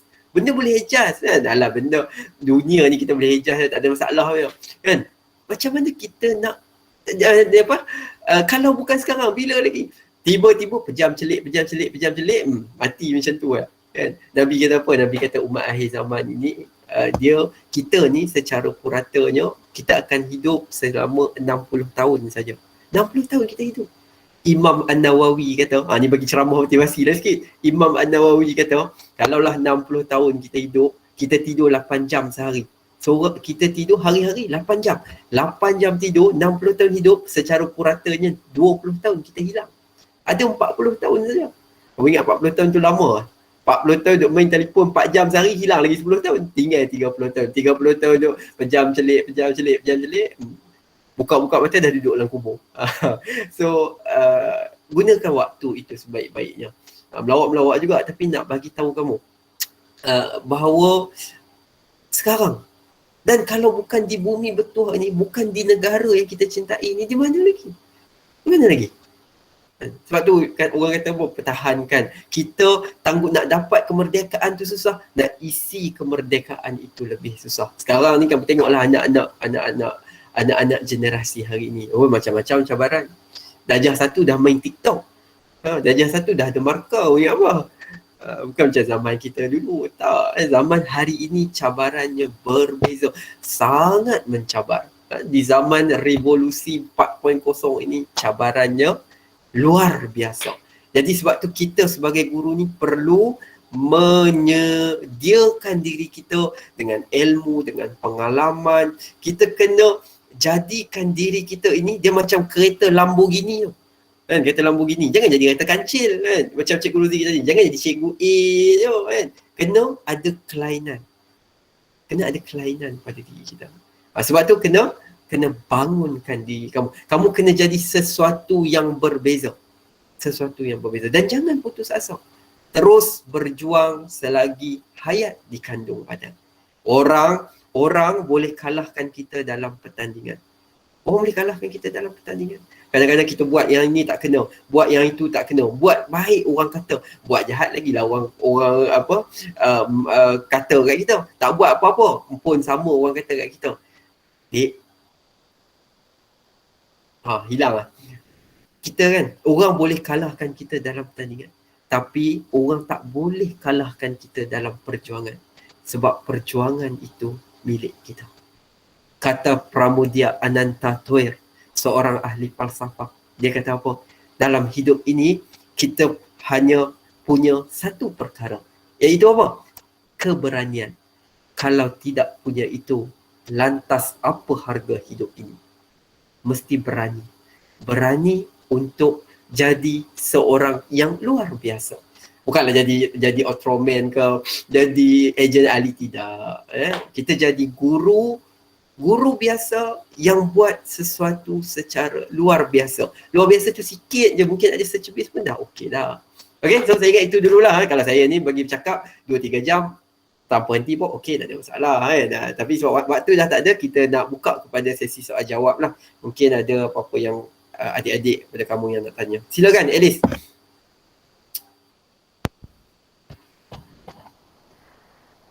Terima kasih saya ucapkan kepada Cikgu Rozi dan Cikgu Basri kerana sudi hadir dan sudi menguarahkan pendapat masing-masing pada hari ini. Kita seharusnya meletakkan kepentingan dan harapan masyarakat melebihi kepentingan diri dan berani untuk bertindak segera mungkin kerana masa tidak menunggu kita.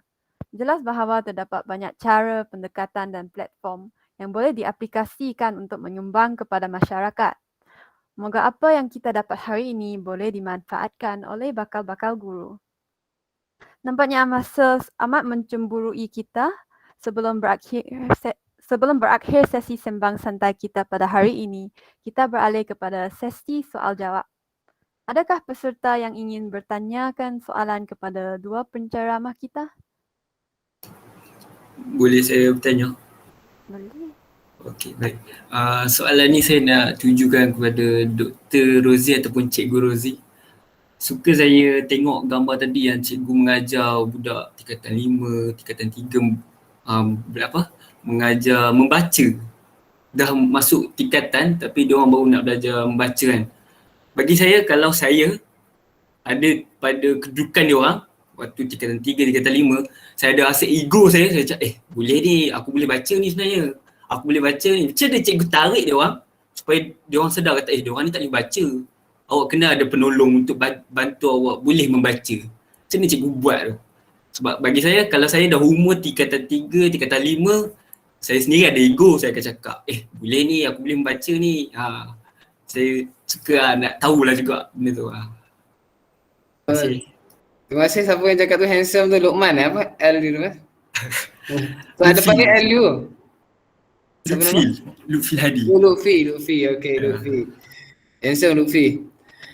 Okay, baik. Terima kasih Lutfi. Okay, dekat sekolah kalau tengok tadi ada yang, kalau contoh macam peralihan tu tak ada masalah. Peralihan tu kalau sebab mereka masuk sekolah kita dah dapat kesan. Kita dapat kesan dari situ kita test baca dah pun tak boleh kan. Okay. yang kita jumpa di atas 3, 4, 5 tu pertama sekali memang daripada maklumat daripada guru-guru lah. Pertama kita dapat maklumat pada guru-guru kan. Okey, dia kata ada masalah baca. Okey, tak apa. Jadi, tapi bukan senang tau. Bukan tiba-tiba dia nak belajar dengan kita. Kita kena pujuk dia. Okey, kita tengok. Okey, sini. Tapi sebenarnya kalau kat sekolah, tapi jangan ikut cara saya. Saya kadang ada muka garang saya. Tapi sekarang muka senyum saya. Saya ada muka garang saya. Tapi sebenarnya kalau contoh tadi ada gambar. Okey. Kalau awak tengok ada gambar yang 3 orang, 4 orang tadi, yang itu saya guna ada sedikit ketegasan. Memang saya tegas. Awak tak boleh baca, okey, saya nak ajar baca. Okey? Saya nak ajar baca. Dan dia orang ikutlah, memang dia orang akan ikut baca. Dia orang malu tak malu saya ajar. Mungkin sebab tu saya ada orang kata muka garang ni. Sekarang senyum, ada muka garang saya. Muka garang tu dia takut. Tapi kalau awak tengok ada seorang tu, yang saya ajar berdua ni, dia tak tempat tau. Dia tak tempat. Dia tu tak akan cakap dengan cikgu. Tapi saya tackle dia, saya pujuk dia. Yang tu kena, tu ada teknik. Yang tu saya pujuk dia. Ni, saya panggil dia, siapa nama dia? Saya lupa dah nama dia. Tapi nak gambar dia saya simpan tu dah, saya lupa nama dia. Sebab ramai sangat murid kita, saya lupa nama dia. Saya pujuk dia, saya panggil keluar kelas. Saya cakap, tak apa. Cikgu nak ajar baca ni, tak apa. Nanti dah pandai baca, kawan-kawan tak ejek. Tengok je tadi. Sebab bila saya panggil dia baca, ada kawan dia dah ejek tau. Kawan dia ejek. Cikgu, dia memang tak pandai baca, cikgu.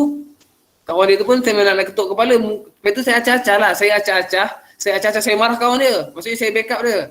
Kan? Saya backup tu, kau diam. Kan? Saya panggil dia, tak apa. Ni cikgu ajar baca, tak apa. Lepas ni dah pandai baca, kawan-kawan dah tak ejek dah. Nanti bila maksud cikgu cikgu datang panggil, kita baca-baca, okey dia setuju. Orang cikgu lain tanya tak jawab. Saya tanya, okey, ayah kerja apa? Ayah dia doktor, okey? Ayah dia doktor. Doktor Sultanah Aminah. Okey, tapi dia tak boleh baca. Dia mungkin ada lambat baca, tapi kita ajar. Jadi maksudnya kena pujuk. Ada teknik lah, ada teknik. Ada kalau macam budak-budak yang kita rasa kita boleh tackle dengan kita garang sedikit. Tu boleh, tak ada masalah. Ada budak yang kita rasa kalau kita garang tak boleh, kita kena tackle dengan cara yang lembut. Itulah skill seorang guru. Kemudian ada tambah lah, budak darjah 5, pendidikan khas. Satu lagi saya nak tambah sikit lah, mungkin saya tak tambah sikit lah. Saya ada je budak pendidikan khas, tapi saya tak masukkan gambar ni, dia special. Yang ni special, saya ajar pendidikan khas, orang kampung saya. Dia ajar saya special, maksudnya orang kampung kata dia lembam, tak pandai baca. Lembam. Saya paling tak suka kalau orang cakap murid lembam apa. Oh dia tak boleh baca. Jadi maksudnya kita salahkan murid. Saya ajar. Alhamdulillah. Daripada langsung tak ada bahasa, dia boleh baca. Sekurang-kurangnya kalau dia lupa, dia boleh eja ikut cara kita tu. Jadi itu satu kepuasan diri lah. Maksudnya teknik tu penting. Ego tu insyaAllah kita kena pandai pujuk lah. Kita kena ikut murid juga. Ada murid macam saya kata tadi lah. Ada murid kita boleh marah. Tengok murid itu kita boleh tackle tak marah. Ada murid yang kita kena tahu, kita kena pujuk. Okay, saya harap menjawab soalan. Okay, terima kasih Doktor. Okay, Assalamualaikum. Saya nak tanya boleh tak Dr. Rozi? Okay, boleh. Encik Haji Mulkan. Ya. Saya nak tanya sebab dia cakap kadang-kadang kalau kita ajar budak ni pakai ABC contohnya, dia kaedah membaca kan. Kalau bahasa Melayu ni dia pakai suku kata apa ya? BA bar, CH. Tapi bahasa Inggeris dia tak pakai kaedah tu kan? Ya. Bahasa Inggeris dia tak guna kaedah tu. Dia ada kaedah fonik dia tapi berbeza sedikit. Sebenarnya mengajar bahasa Melayu itu lebih mudah daripada bahasa Inggeris kalau ikut kaedah fonik ni, kaedah bunyi ni. Sebab saya bagi contoh lah. Kalau kita ke tu macam huruf K tu sebenarnya ke A, K. Okey, tapi kalau bahasa Inggeris yang ke itu, bunyi ke itu, contoh C tu dia ada boleh bunyi C juga, boleh bunyi ca, dia boleh bunyi ke juga. Itu maksudnya dia akan sukar sedikit kalau bahasa Inggeris ni. Kita kena betul-betul perincikan. Boleh kita buat kaedah tapi kena betul-betul perincikan. Yang mana huruf yang memang kalau contoh bahasa Inggeris yang C tu untuk merujuk pada C, yang C tu contoh cat untuk K, ke. Tapi huruf C, cat kan, C, dia cat. Tapi itu yang kita fokus. Cuma kalau bahasa Melayu, kalau kita guna kaedah fonik, kaedah bacaan suku kata, kalau saya guna kaedah bacaan USM itu, insya-Allah tak ada masalah, lebih mudah sebab bahasa kita ni suku kata dia lebih mudah berbanding bahasa Inggeris. Jadi itulah tugas guru bahasa Inggeris, lebih susah sikit tapi kena semangat sikit untuk mengajar membaca. Nah, soalan saya Dr. Rozi, Ya.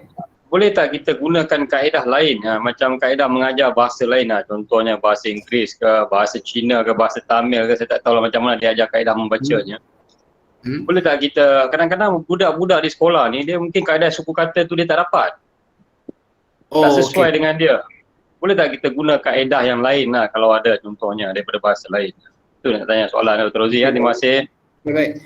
Dia sebenarnya kaedah ni tak ada masalah. Apa-apa kaedah.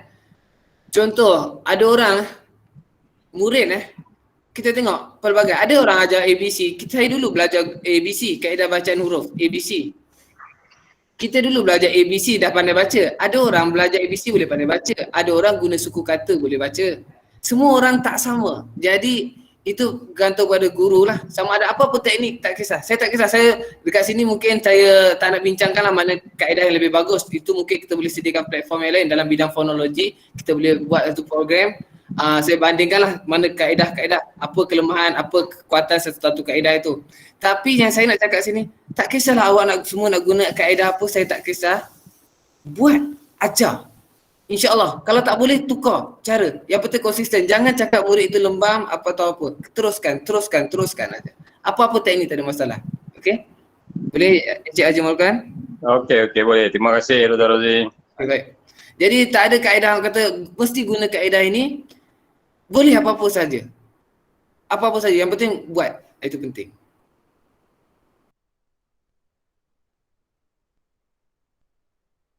Okey, mungkin ada soalan. Okey. Boleh kita berbincang. Cuma kalau perbandingan kaedah bacaan tu insya-Allah memang dalam bidang kepakaran saya untuk membandingkan kaedah-kaedah bacaan, cuma tak sesuai lah untuk progres sembang santai ni. Assalamualaikum. Saya ada soalan. Saya Ahta. Saya ada soalan dekat cikgu ataupun Dr. Basri lah pasal motivasi ni kan. Saya tak tahu Dr.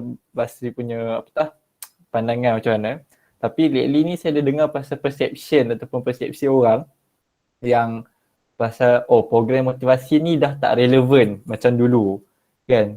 So apa tips yang boleh Dr. Basri bagi dekat kami kan in case lah nanti nak buat program kat sekolah kan, yang sebenarnya program motivasi ni relevan dan sebenarnya dia orang panggil enjoyable je sebenarnya. Dia tak macam dulu dah. Ataupun tips yang Dr. Basri boleh bagi macam mana dia nak buat program motivasi yang sesuai dengan keadaan sekarang. Dah tak macam dulu kan. Sebab kalau dulu program motivasi teknik yang sama je kita tengok. Jadi budak-budak macam bosan. So apa respon Dr. Basri? Terima kasih. Okey, terima kasih kepada Muhammad Akhtar Iskandar soalan yang cukup baik lah tentang motivasi. Pertamanya adalah bila kita memberi motivasi, kita kena realistik. Kalau macam saya, realistik lah. Dulu waktu saya sekolah, penceramah motivasi datang. Dia kata, kamu semua kena dapat A. Kena dapat straight A. Boleh ke tak boleh kelas? Boleh, semua kata boleh kan. Kalau macam tu lah, dia paksa kita suruh kata boleh. Padahal memang tak realistik pun. Kelas belakang dapat straight A macam mana? Semua sikat je. EF. Nak suruh dapat straight A memang tak boleh lah cerita. Jadi kena realistik. Kan? Kalau kamu satu hari nanti bagi motivasi kat anak murid kamu, tengok. Kan? Biar realistik. Sebab budak ni tak sama. Kalau SBP bolehlah cakap macam tu, kena dapat straight A semua. Kalau kelas tu kelas sekolah harian, kelas hujung pula kamu cakap macam tu, bagi motivasi macam tu, itu memang satu benda yang tidak relevan.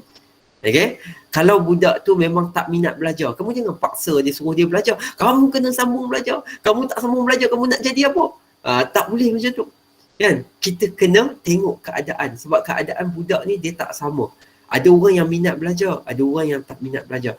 Yang penting adalah kita mendorong dia. Kita mendorong dia untuk dia berjaya dalam apa yang diusahakan. Kemudian pendekatan. Pendekatan ni budak sekarang kita tak boleh macam dulu lah. Dia maksudnya apa? Setara je kan, setara semua. Tak boleh. Kita kena pelbagaikan. Ada unsur jenaka, ada nyanyi-nyanyi sikit, ada kita buat apa? Kita buat aktiviti. Kalau nak buat program motivasi, kalau bersemuka lah saya suka buat banyak aktiviti dengan budak, buat kira-kira dan sebagainya. Jadi aktiviti ni budak akan rasa lebih tertarik, nyanyi lagu Hindustan sikit ke. So dia rasa dekat lah dengan dia.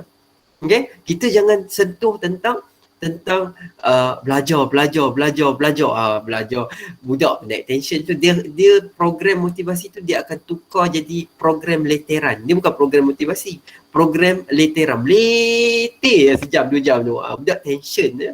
Jadi kena tengok keadaan dan keperluan masa ini. Dan kalau macam saya suka pendekatan berkongsi pengalaman dan saya buktikan diri saya sendiri.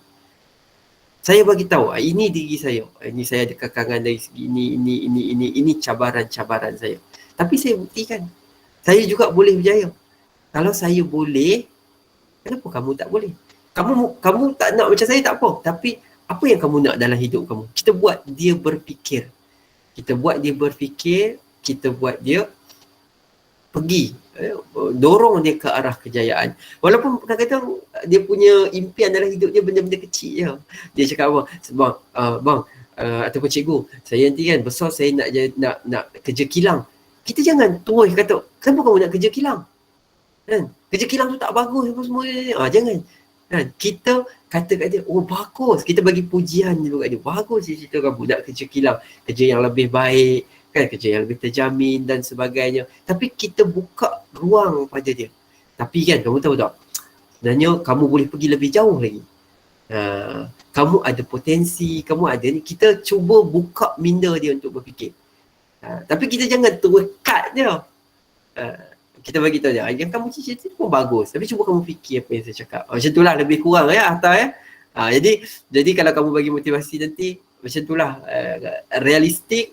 Dan tengok budak tu sosioekonomi dia macam mana. Sebab tu kalau saya bagi program motivasi, saya akan tanya dulu cikgu kaunselor, saya kata cikgu boleh bagi tak serba sikit latar belakang anak-anak murid cikgu kat saya, macam mana pencapaian akademiknya, sosioekonominya, supaya kita boleh adjust penyampaian kita. Dia tak boleh satu penyampaian yang sama je untuk semua kelompok budak, tak boleh. Kamu akan buat program shock sendiri macam tu. Okay? Okey Atta? Okey. Saya bagi balik kepada Alice.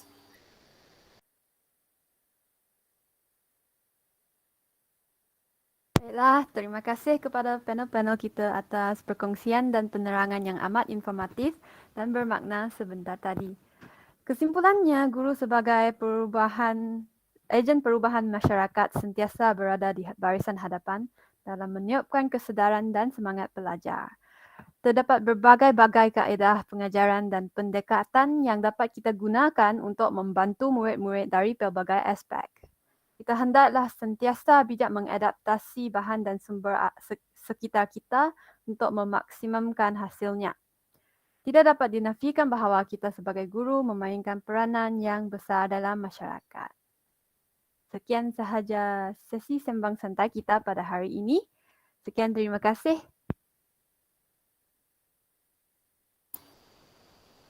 Okey, sama-sama semua jumpa lagi. Moga kamu semua berjaya tamatkan pengajian 3 semester lagi. InsyaAllah. Ya. Terima kasih kepada IPG, kepada Encik Haji Molkan selaku pensyarah penyelia, Dr. Rozi.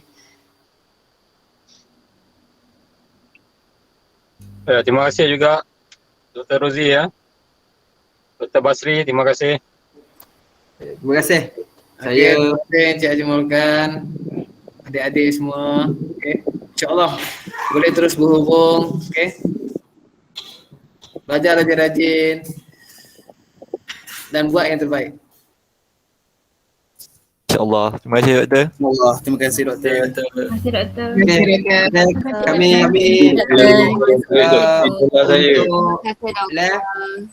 untuk bagi peluang kepada kamu teruskan dengan aktiviti kamu. Saya gambar-gambar. Oh, gambar. Gambar kena dah. Okey, silakan. AJK sama.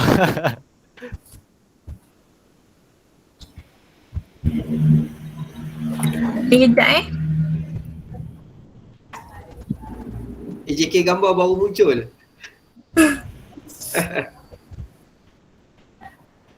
Okey, 1, 2, 3 senyum.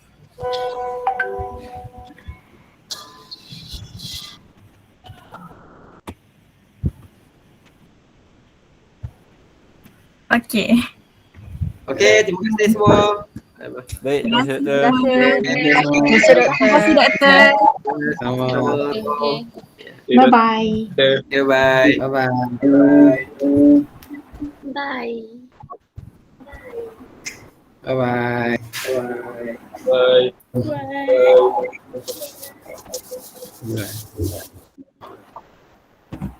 Okey, selamat pagi ya kawan-kawan. Okey, jadi sekarang kita akan sambung dengan aktiviti kita.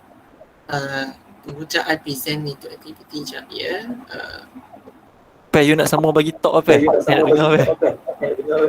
Dia nak sambung bagi talk. Are you sure? Farislah. Saya setuju. Oh my God. Saya selapan. Okey. Boleh nampak tak ni? Dodi kot dengar dulu. Belum. Ada ke? Tunggu jap, loading. Okey, aktiviti untuk slot kita sekarang ialah membuat satu poster untuk to summarize the points yang tadi you belajar lah, okay? So, apa yang kita perlu buat ialah saya telah menyediakan 3 slide di sini. Jadi, U5 bagi U5, U7 bagi U7, and then U1 bagi U1. Then, setiap orang dalam kelas you perlu buat poster tu lah, okay? And then korang kena divide kerja tau. So sesetengah orang akan pergi buat poster, and then dalam kelas you akan pilih 2 orang wakil untuk mempresentkan the poster yang you buat lah. Okay, so nanti you sudah siap buat poster, you bagi tahu dalam message, okay? Apa yang you kena ada, apa yang korang kena ada dalam poster ialah peranan guru dalam komuniti, okay? You rasa apa guru ada apa peranan, you letak je lah, okay? Letak dalam point form, and then korang kena come out with an activity, simple je, just bagi tahu tajuk dan letak tu description dalam point form dalam poster you. Okay, boleh faham? Boleh. Boleh, Be? Alright. So nanti semua orang, saya sekarang share itu link ke Canva. Okay, and then korang just login to Canva, and then buat poster tu lah, okay? Nanti korang just decide on who will go and present, okay? Nanti korang dah siap, you just let me know in the messages. Okay, kita akan start presentation pada pukul 11.35 pagi. Okay, kalau korang siap awal, then kita boleh start awal lah. Okay, that's all from me. Okay, you can go and just complete your work. Link yang first ni,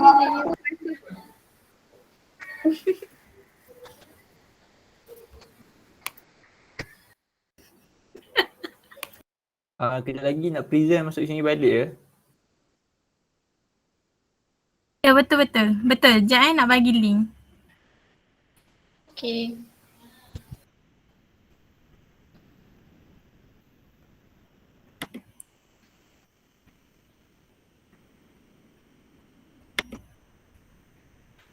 Yang belum isi kehadiran boleh isi kehadiran ya untuk slot ketiga.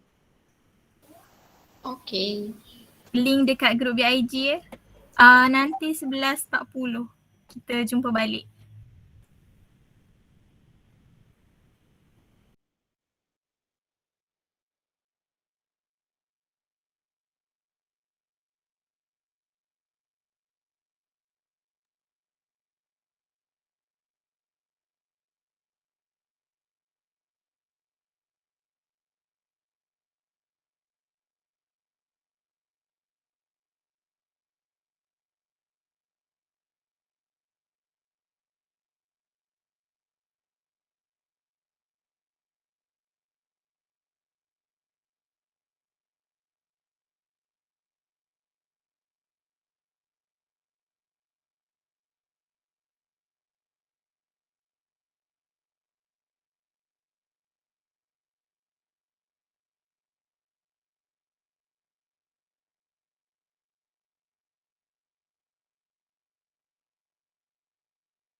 Syafiq bukan buat poster dekat atas kertas tu. Kita buat poster kat Canva tu. Tengok bawah apa Syafiq? Muhammad Syafiq.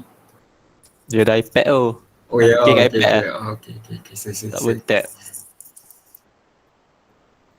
Ya, aku buat poster kat kertas orang dah kata buat kat Canva ni. Kau ada dengan dumbbell kat bawah tu. Tapi kau jangan nak mengutuk orang lah. Tak, aku tanya. Kau tanya. Ya Allah. Tanya. Aku ingat lah pesanan pagi tadi. Kita tak, jangan mengutuk, jangan mengata apa-apa. Aku ingat lagi pesanan pagi tadi.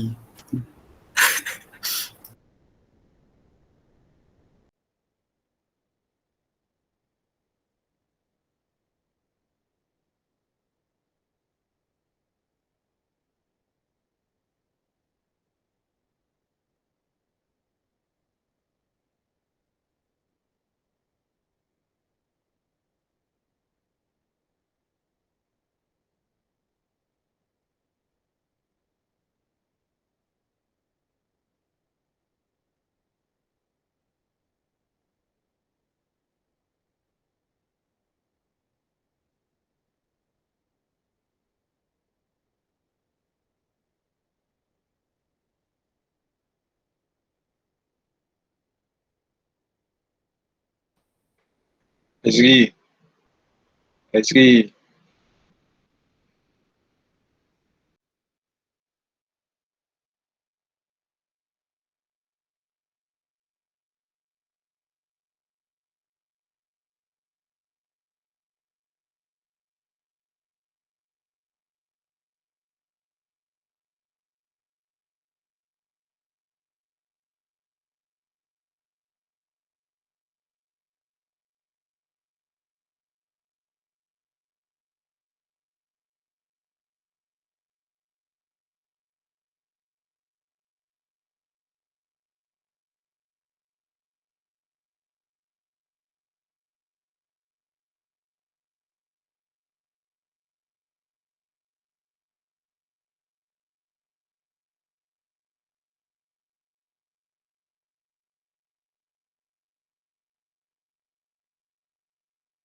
Faris.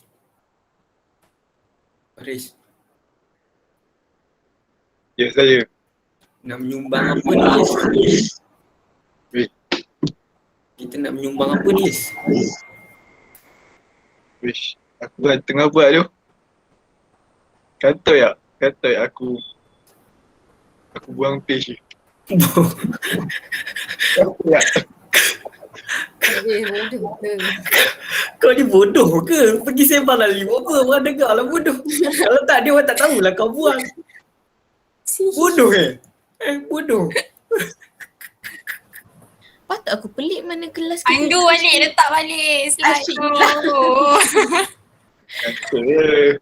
Kata bodoh. Kalau kau tak jemput tadi tak ada. Kenapa hilang ni? Template cute. Okay, aku dah tak buat gentle. Ya Allah. Mana kelas kita punya ni?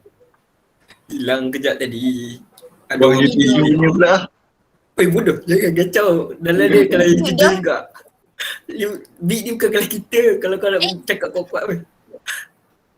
Satu kenapa dia guna English? Apa ni? Kenapa Mana hilang? bertukar? Mana pergi? Mana background? Kenapa? Tadi. Mana Kejap, slide? kejap. Korang masuk U7 punya. Keluar. Mana slide tadi? Kenapa dia tulis aktiviti? Tak ke? Sekejap. Oh nak pakai warna pink ni ke? Kenapa ada YouTube? Salah. Astagfirullahaladzim. Ini bukan aku, ini bukan aku, orang lain buat. Tengok lah sini, aku tengok dulu pada ni. Mana aku? Aku pemarah hati Tak weh, takkan Biarlah. guna You fast tak ada. cantik dia lagi senang. Ah, Aku yang buat. Sekejap, yang belakang gambar ni nak ke? Kenapa tukar balik? mana pergi? Mana pergi yang tadi tu yang dah ada kat tengah-tengah tadi perkataan tu? Tapi yang tu kan nanti nampak serabut waktu tu. Kan gambar tu boleh kurangkan dia punya transparency kan? Oh ya ke? Pasal nak guna yang tadi ke yang ni? Tak payah dah ada ni, pakai ni je. Yang ni je. Serabut. Kita memang buat mic ni macam mic kita. Sorry kalian lain. Kak dia kak. Hormat sikit orang lain. Kak, Kak, nak tanya Apa? satu soalan. apa? Kau pakai makeup foundation tebal ke? Nampak tu foundation tebal. Nampak? Tak, rahsia akak wuduk. Oh, wuduk. Bukanlah. Tak boleh, tak tanya nak start ni nak sebut. Takut. Tak apa. Kelakar wuduk Azri. Aku nak sebut. Azri, okey tak tu Azri? Adakah anda telah disumpah? Jadi. Siapa? Aduh, kelakar lah. Dia macam tengok Medusa tau. So horrifying looking at him. Bagi satu contoh aktiviti kemasyarakatan oleh guru. Motivasi. Kelas tuition online. Gotong royong. Kelas tuition. Gotong royong. Gotong royong macam okey. Gotong royong membersihkan taman. Ada je. Kelas tambahan online. Aku ada idea. Kerana guru dan community adalah Okay kejap mana pergi hilang habis semua ni? Tak tahu, bukan saya yang delete. Kali ni bukan saya. Sekarang ni berapa orang yang tengah buat slide ni? Saya nampak Mahfuzah, Amira Rosini, Lutfi Hadi, Wong Jasin. Aku tak tahu siapa B. Macam ramai. Bagus lah, produktif. Yang kita tahu Azri tak ada.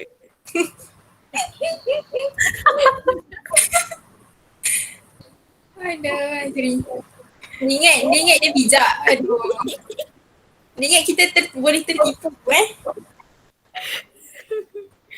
Azri bodoh. Ya, hello.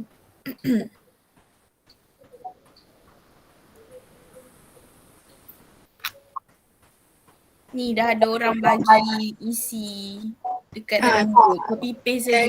Jangan banyak, satu dua cukup lah.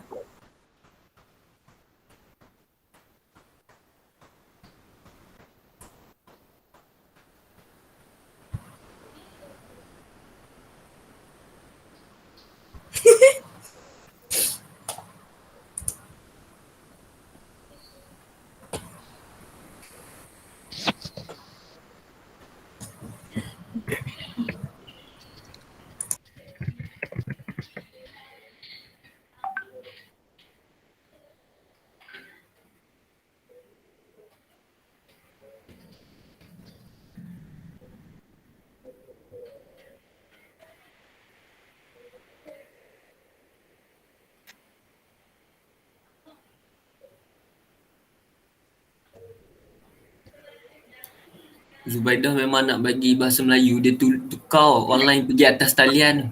Aduh lah, online tu faham dah lah apa dia. Kejap, weh, dia baru menang ni weh, penulisan cerpen. Jangan tu. Akulah, dah tulis online tu, tulis lah secara atas talian. Akulah. Ya lah dia. Okay, sorry. Oh jealous kan sebenarnya kan.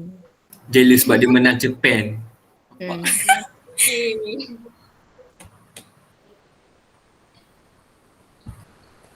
Allah serabutnya slide kita ni.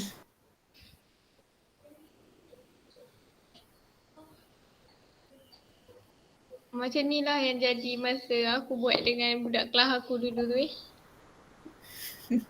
Tapi dia tu katanya, ini maksudnya cikgu tu pun serabut, bukan anak murid dia.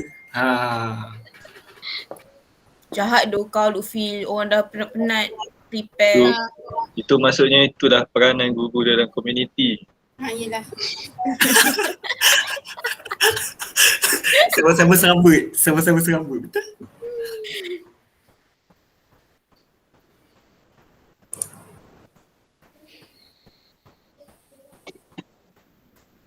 Dia tadi dia tepuk.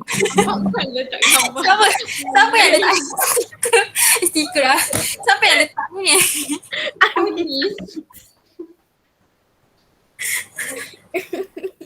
Anis tak payahlah banyak-banyak sangat.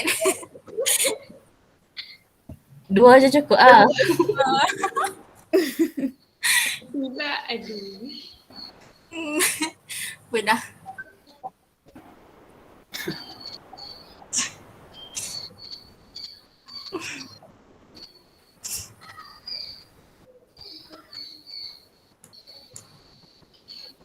Tu dah elok situ you nak ubah kenapa? Geram lah. Geram lah. Dah elok kan kat situ you nak ubah kenapa? Janganlah marah. Aduh weh. Geram lah juga kan. Geram lah.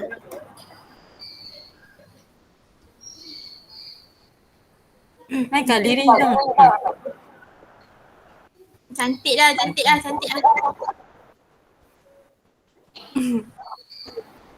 Oh. Ni siapa? Banyak.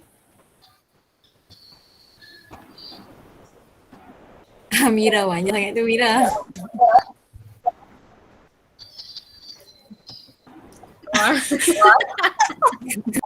Siapa lagi? Aku penat lah. Kerja dia tambah.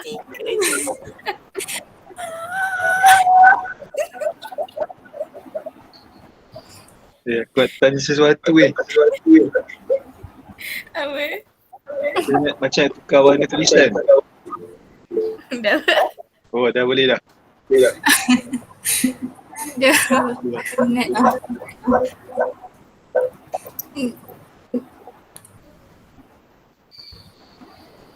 Lupi kau mengganggu kerja aku dah Lupi. Aku nampak tu. Aku tolong, nampak serabut tu. Aku nak tukar warna tulisan dia tak percaya lagi. Mai aku tolong. Tolonglah, kelas lain dah nak rekod. Aku buat satu slide seorang-seorang je dah. Slide nombor 4 ni. Itulah, aku tolong dia nampak kesian buat seorang-seorang. Orang siapkan poster, dia buat terima kasih. Aku tak diperlukan. Oi, ada orang delete aku, terima kasih.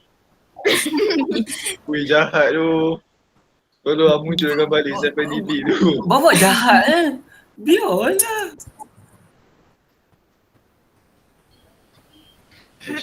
Aduh, tukar-tukar pula. Ish.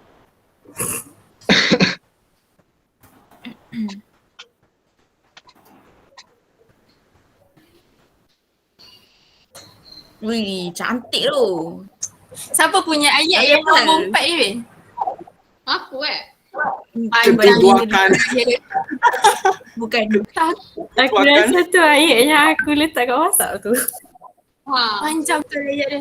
Pendek. Keduakan. Tak apa lah, panjang pun panjang lah. Tak kisah pun, tajuk je.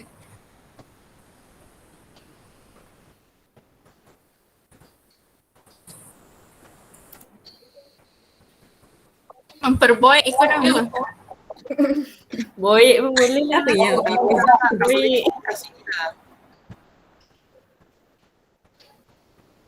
Oh my god. Siapa lagi main stiker-stiker ni? Anis. Dah. Aku letih lah. Kelas lain buat tu senyap je tau.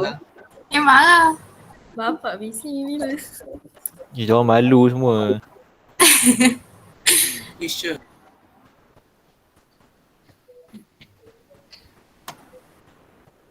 Macam mana nak bagi align ni? Amar dengan Kalis hadir ke? Mana? Apa lebih? Tanya je, tak tahu pun. Aku tak tahu semua, aku tak tahu. Aku tanya Opi lah. Ikut. Okey, tak apa saja tanya.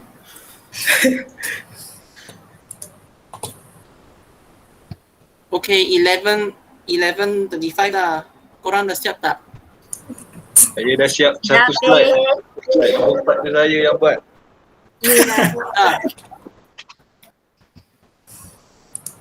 U7, U1 dah siap tak? Dah. Kami dah siap dah. Dah. Siap, Cik. Okay.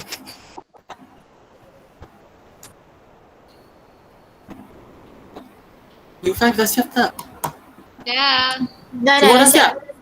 Semua dah siap? Dah. Tengah main game bar je, tak ada nak buat apa dah. Main game bar je ni. Azri ada Azri. Okay. Dari tangga. Naik Infahana dia, naik Infahana. Tolong suruh Azri present. Azri ni Azri. Okay, saya present itu apa spinning wheel, okay, decide siapa present first atau siapa nak volunteer ke pun boleh lah. Azri. Kami U5 macam Uncle Azri. Azri. Saya bicarakan Zubaidah. Sebab dia Karis kan kau tadi tak ada tanya soalan kan? Kau boleh cakap tak? Tak boleh, saya Peh, you akan present untuk semua orang ke Peh? Just 2 or 3 of you can present. No, I mean the slides. The poster. Yeah, just only like 2 or 3 of you to present only. Not all. Bukan, maksudnya poster ni. Poster tu alang-alang you ada dekat sini. Apa kata you present? I will present it. Okay. Baik tak marah Peh, kelas you yang marah you. Tak, nak bagi dia menjawab soalan bukan marah. Tak marah. Apa? Pay Okay, dia. U1. Okay, U1 dulu ya. Ya, silakan. You want? Aku nak sapit. Saya nak you tunjuk. Okay, kelas saya yang bila. Okay, so U1, U5, U7, okay, that's the queue ya. Okay, so kita boleh mulakan itu presentation. Hold on, let me switch to Canva first.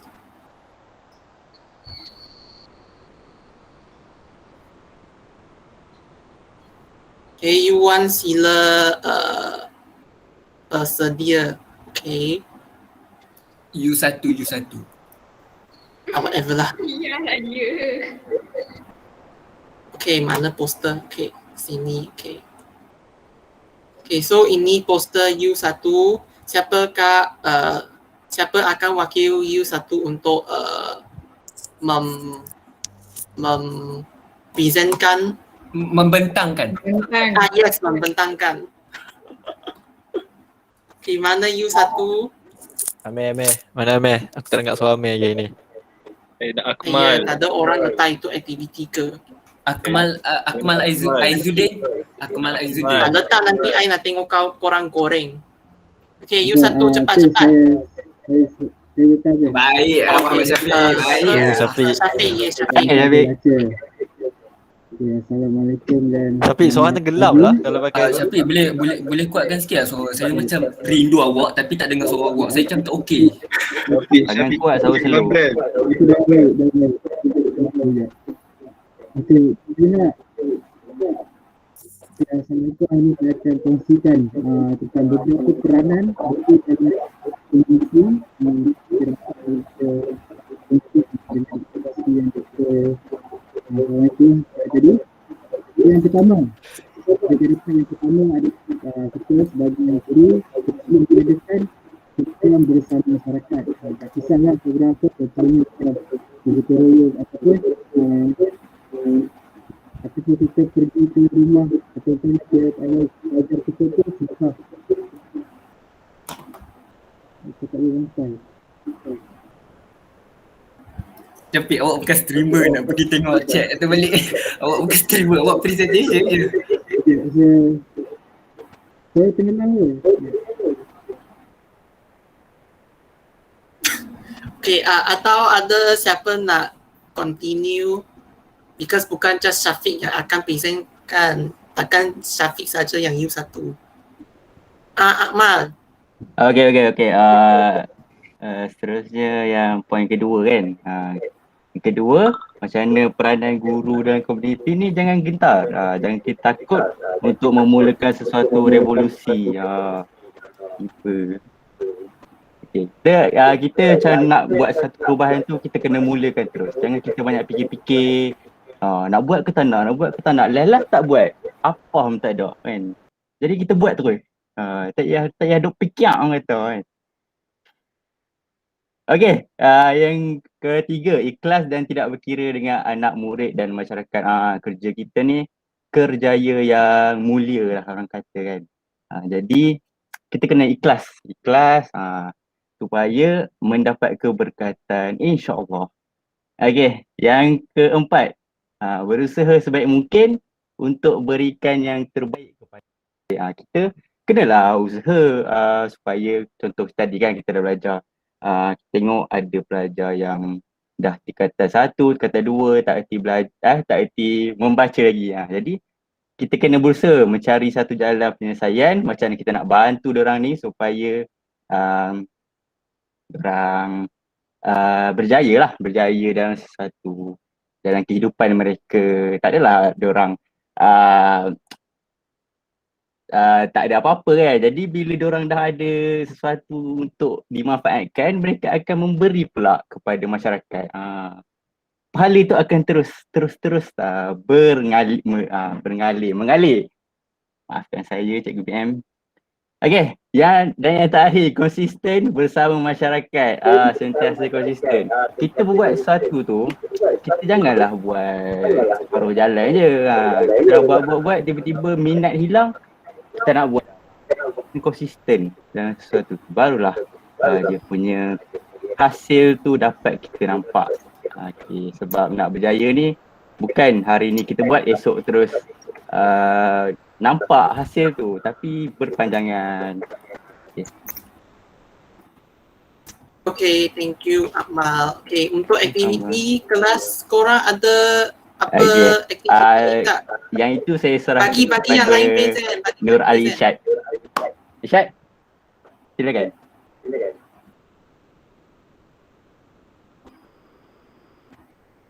Atau Chong nak present.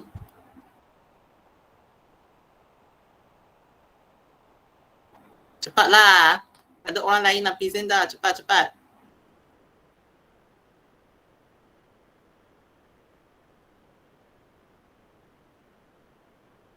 Hello.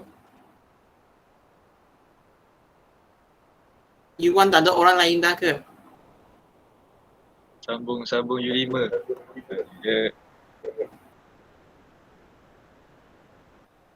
atau yang perempuan.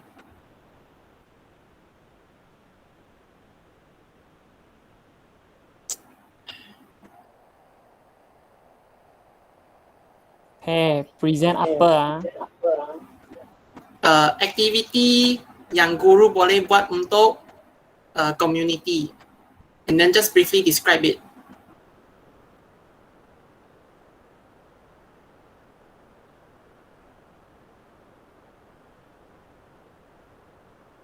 Okey, satu lah kan, satu-satu aktiviti yang guru ni boleh menyumbang kepada masyarakat. Contohnya kita dia nampak macam susah sikit buat, memang susah lah untuk kita dapatkan ikhlas, tetapi kita mengajar secara percuma.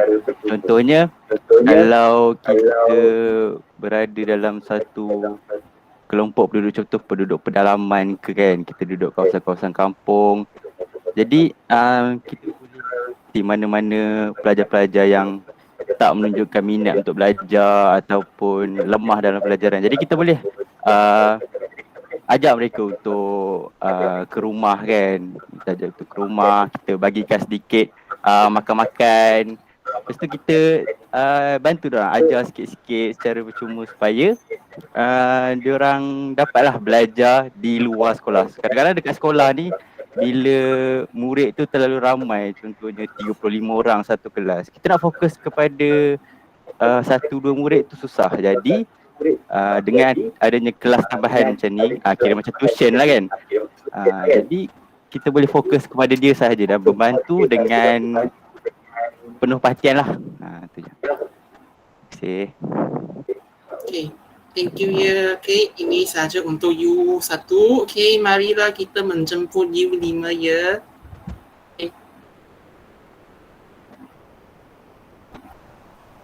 Okay, siapa yang akan mulakan? Saya akan mulakan. Boleh saya mulakan Kuat sikit, jangan suruh bawah rantai. boleh saya mulakan, dengar tak? Azri ke? Dengar tak? Cepat. You tutup dulu you punya mic. Okay. Okay, Lupi dengar Lupi. Dengar tapi slow. Boleh kuatkan lagi. Aduh. Okay. Peranan guru dalam komuniti. Yang pertama sekali, mendidik murid-murid supaya menjadi insan yang berakhlak mulia dan berpengetahuan. Yang kedua, mengambil bahagian secara cergas dalam kegiatan-kegiatan masyarakat. Yang ketiga, memperbaiki kedudukan sosioekonomi negara melalui pendidikan. Yang keempat, memainkan peranan sebagai ejen perubahan dengan membawa perubahan baru untuk memenuhi kehendak masyarakat. Okey, jadi kita akan fokus sebenarnya kita adalah untuk aktiviti kemasyarakatan. Apakah contoh aktiviti kemasyarakatan oleh guru sebenarnya? Okey, yang pertama adalah mengadakan kelas tuition percuma. Wow, baik kan cikgu ni, kelas tuition percuma. Mengadakan kelas tuition percuma. Okey.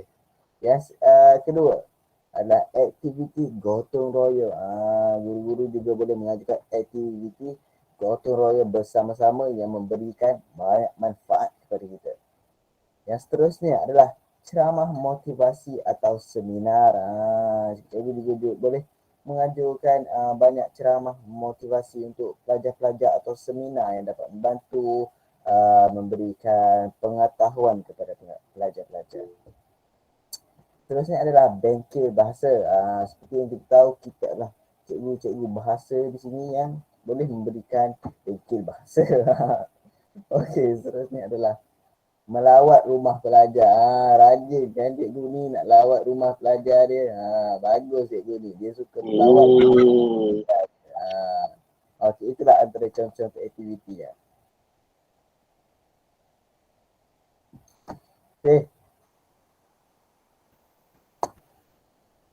Okay, thank you U5, thank you Azri. Seterusnya kita sambung dengan U7.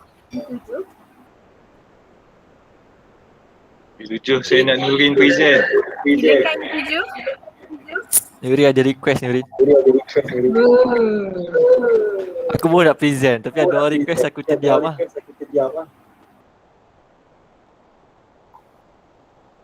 Okay, sebab kita dah 9.50 kan, aku teruskan je. Untuk U7, peranan guru dalam komuniti. So kat sini aku dapat tengok ada 4 poin.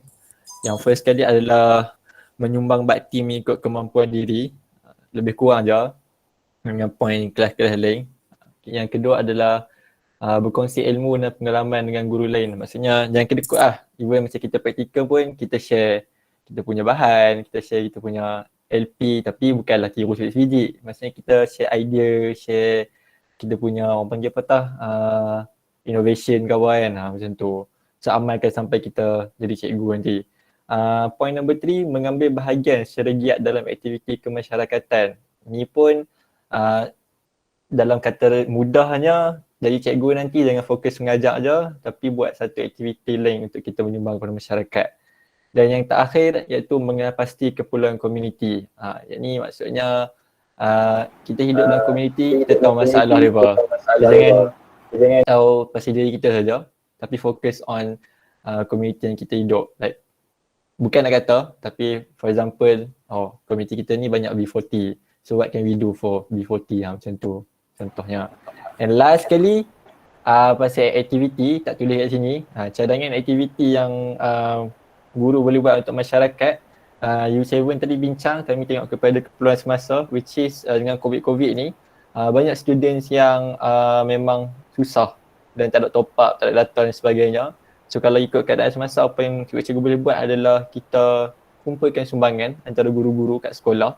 Okay, lepas tu kita bagi sumbangan itu dekat rumah-rumah setiap orang, melawat lah. Tapi bukan secara besar-besaran, tak boleh secara besar-besaran. Mesti wakil seorang dua cikgu pergi ke setiap rumah. Itu je lah aktiviti yang U7 rasa relevan untuk buat dengan keadaan sekarang. Okay, itu je. Okay, thank you. U7 memang relevan dengan isu semasa. Okay, so itu sahaja untuk slot kita pada hari ini. Okay, jadi thank you, terima kasih kepada for paying attention ya. Okay, thank you ya. Okay, so sekarang kita akan handle it to the next AJK yang handle next slot.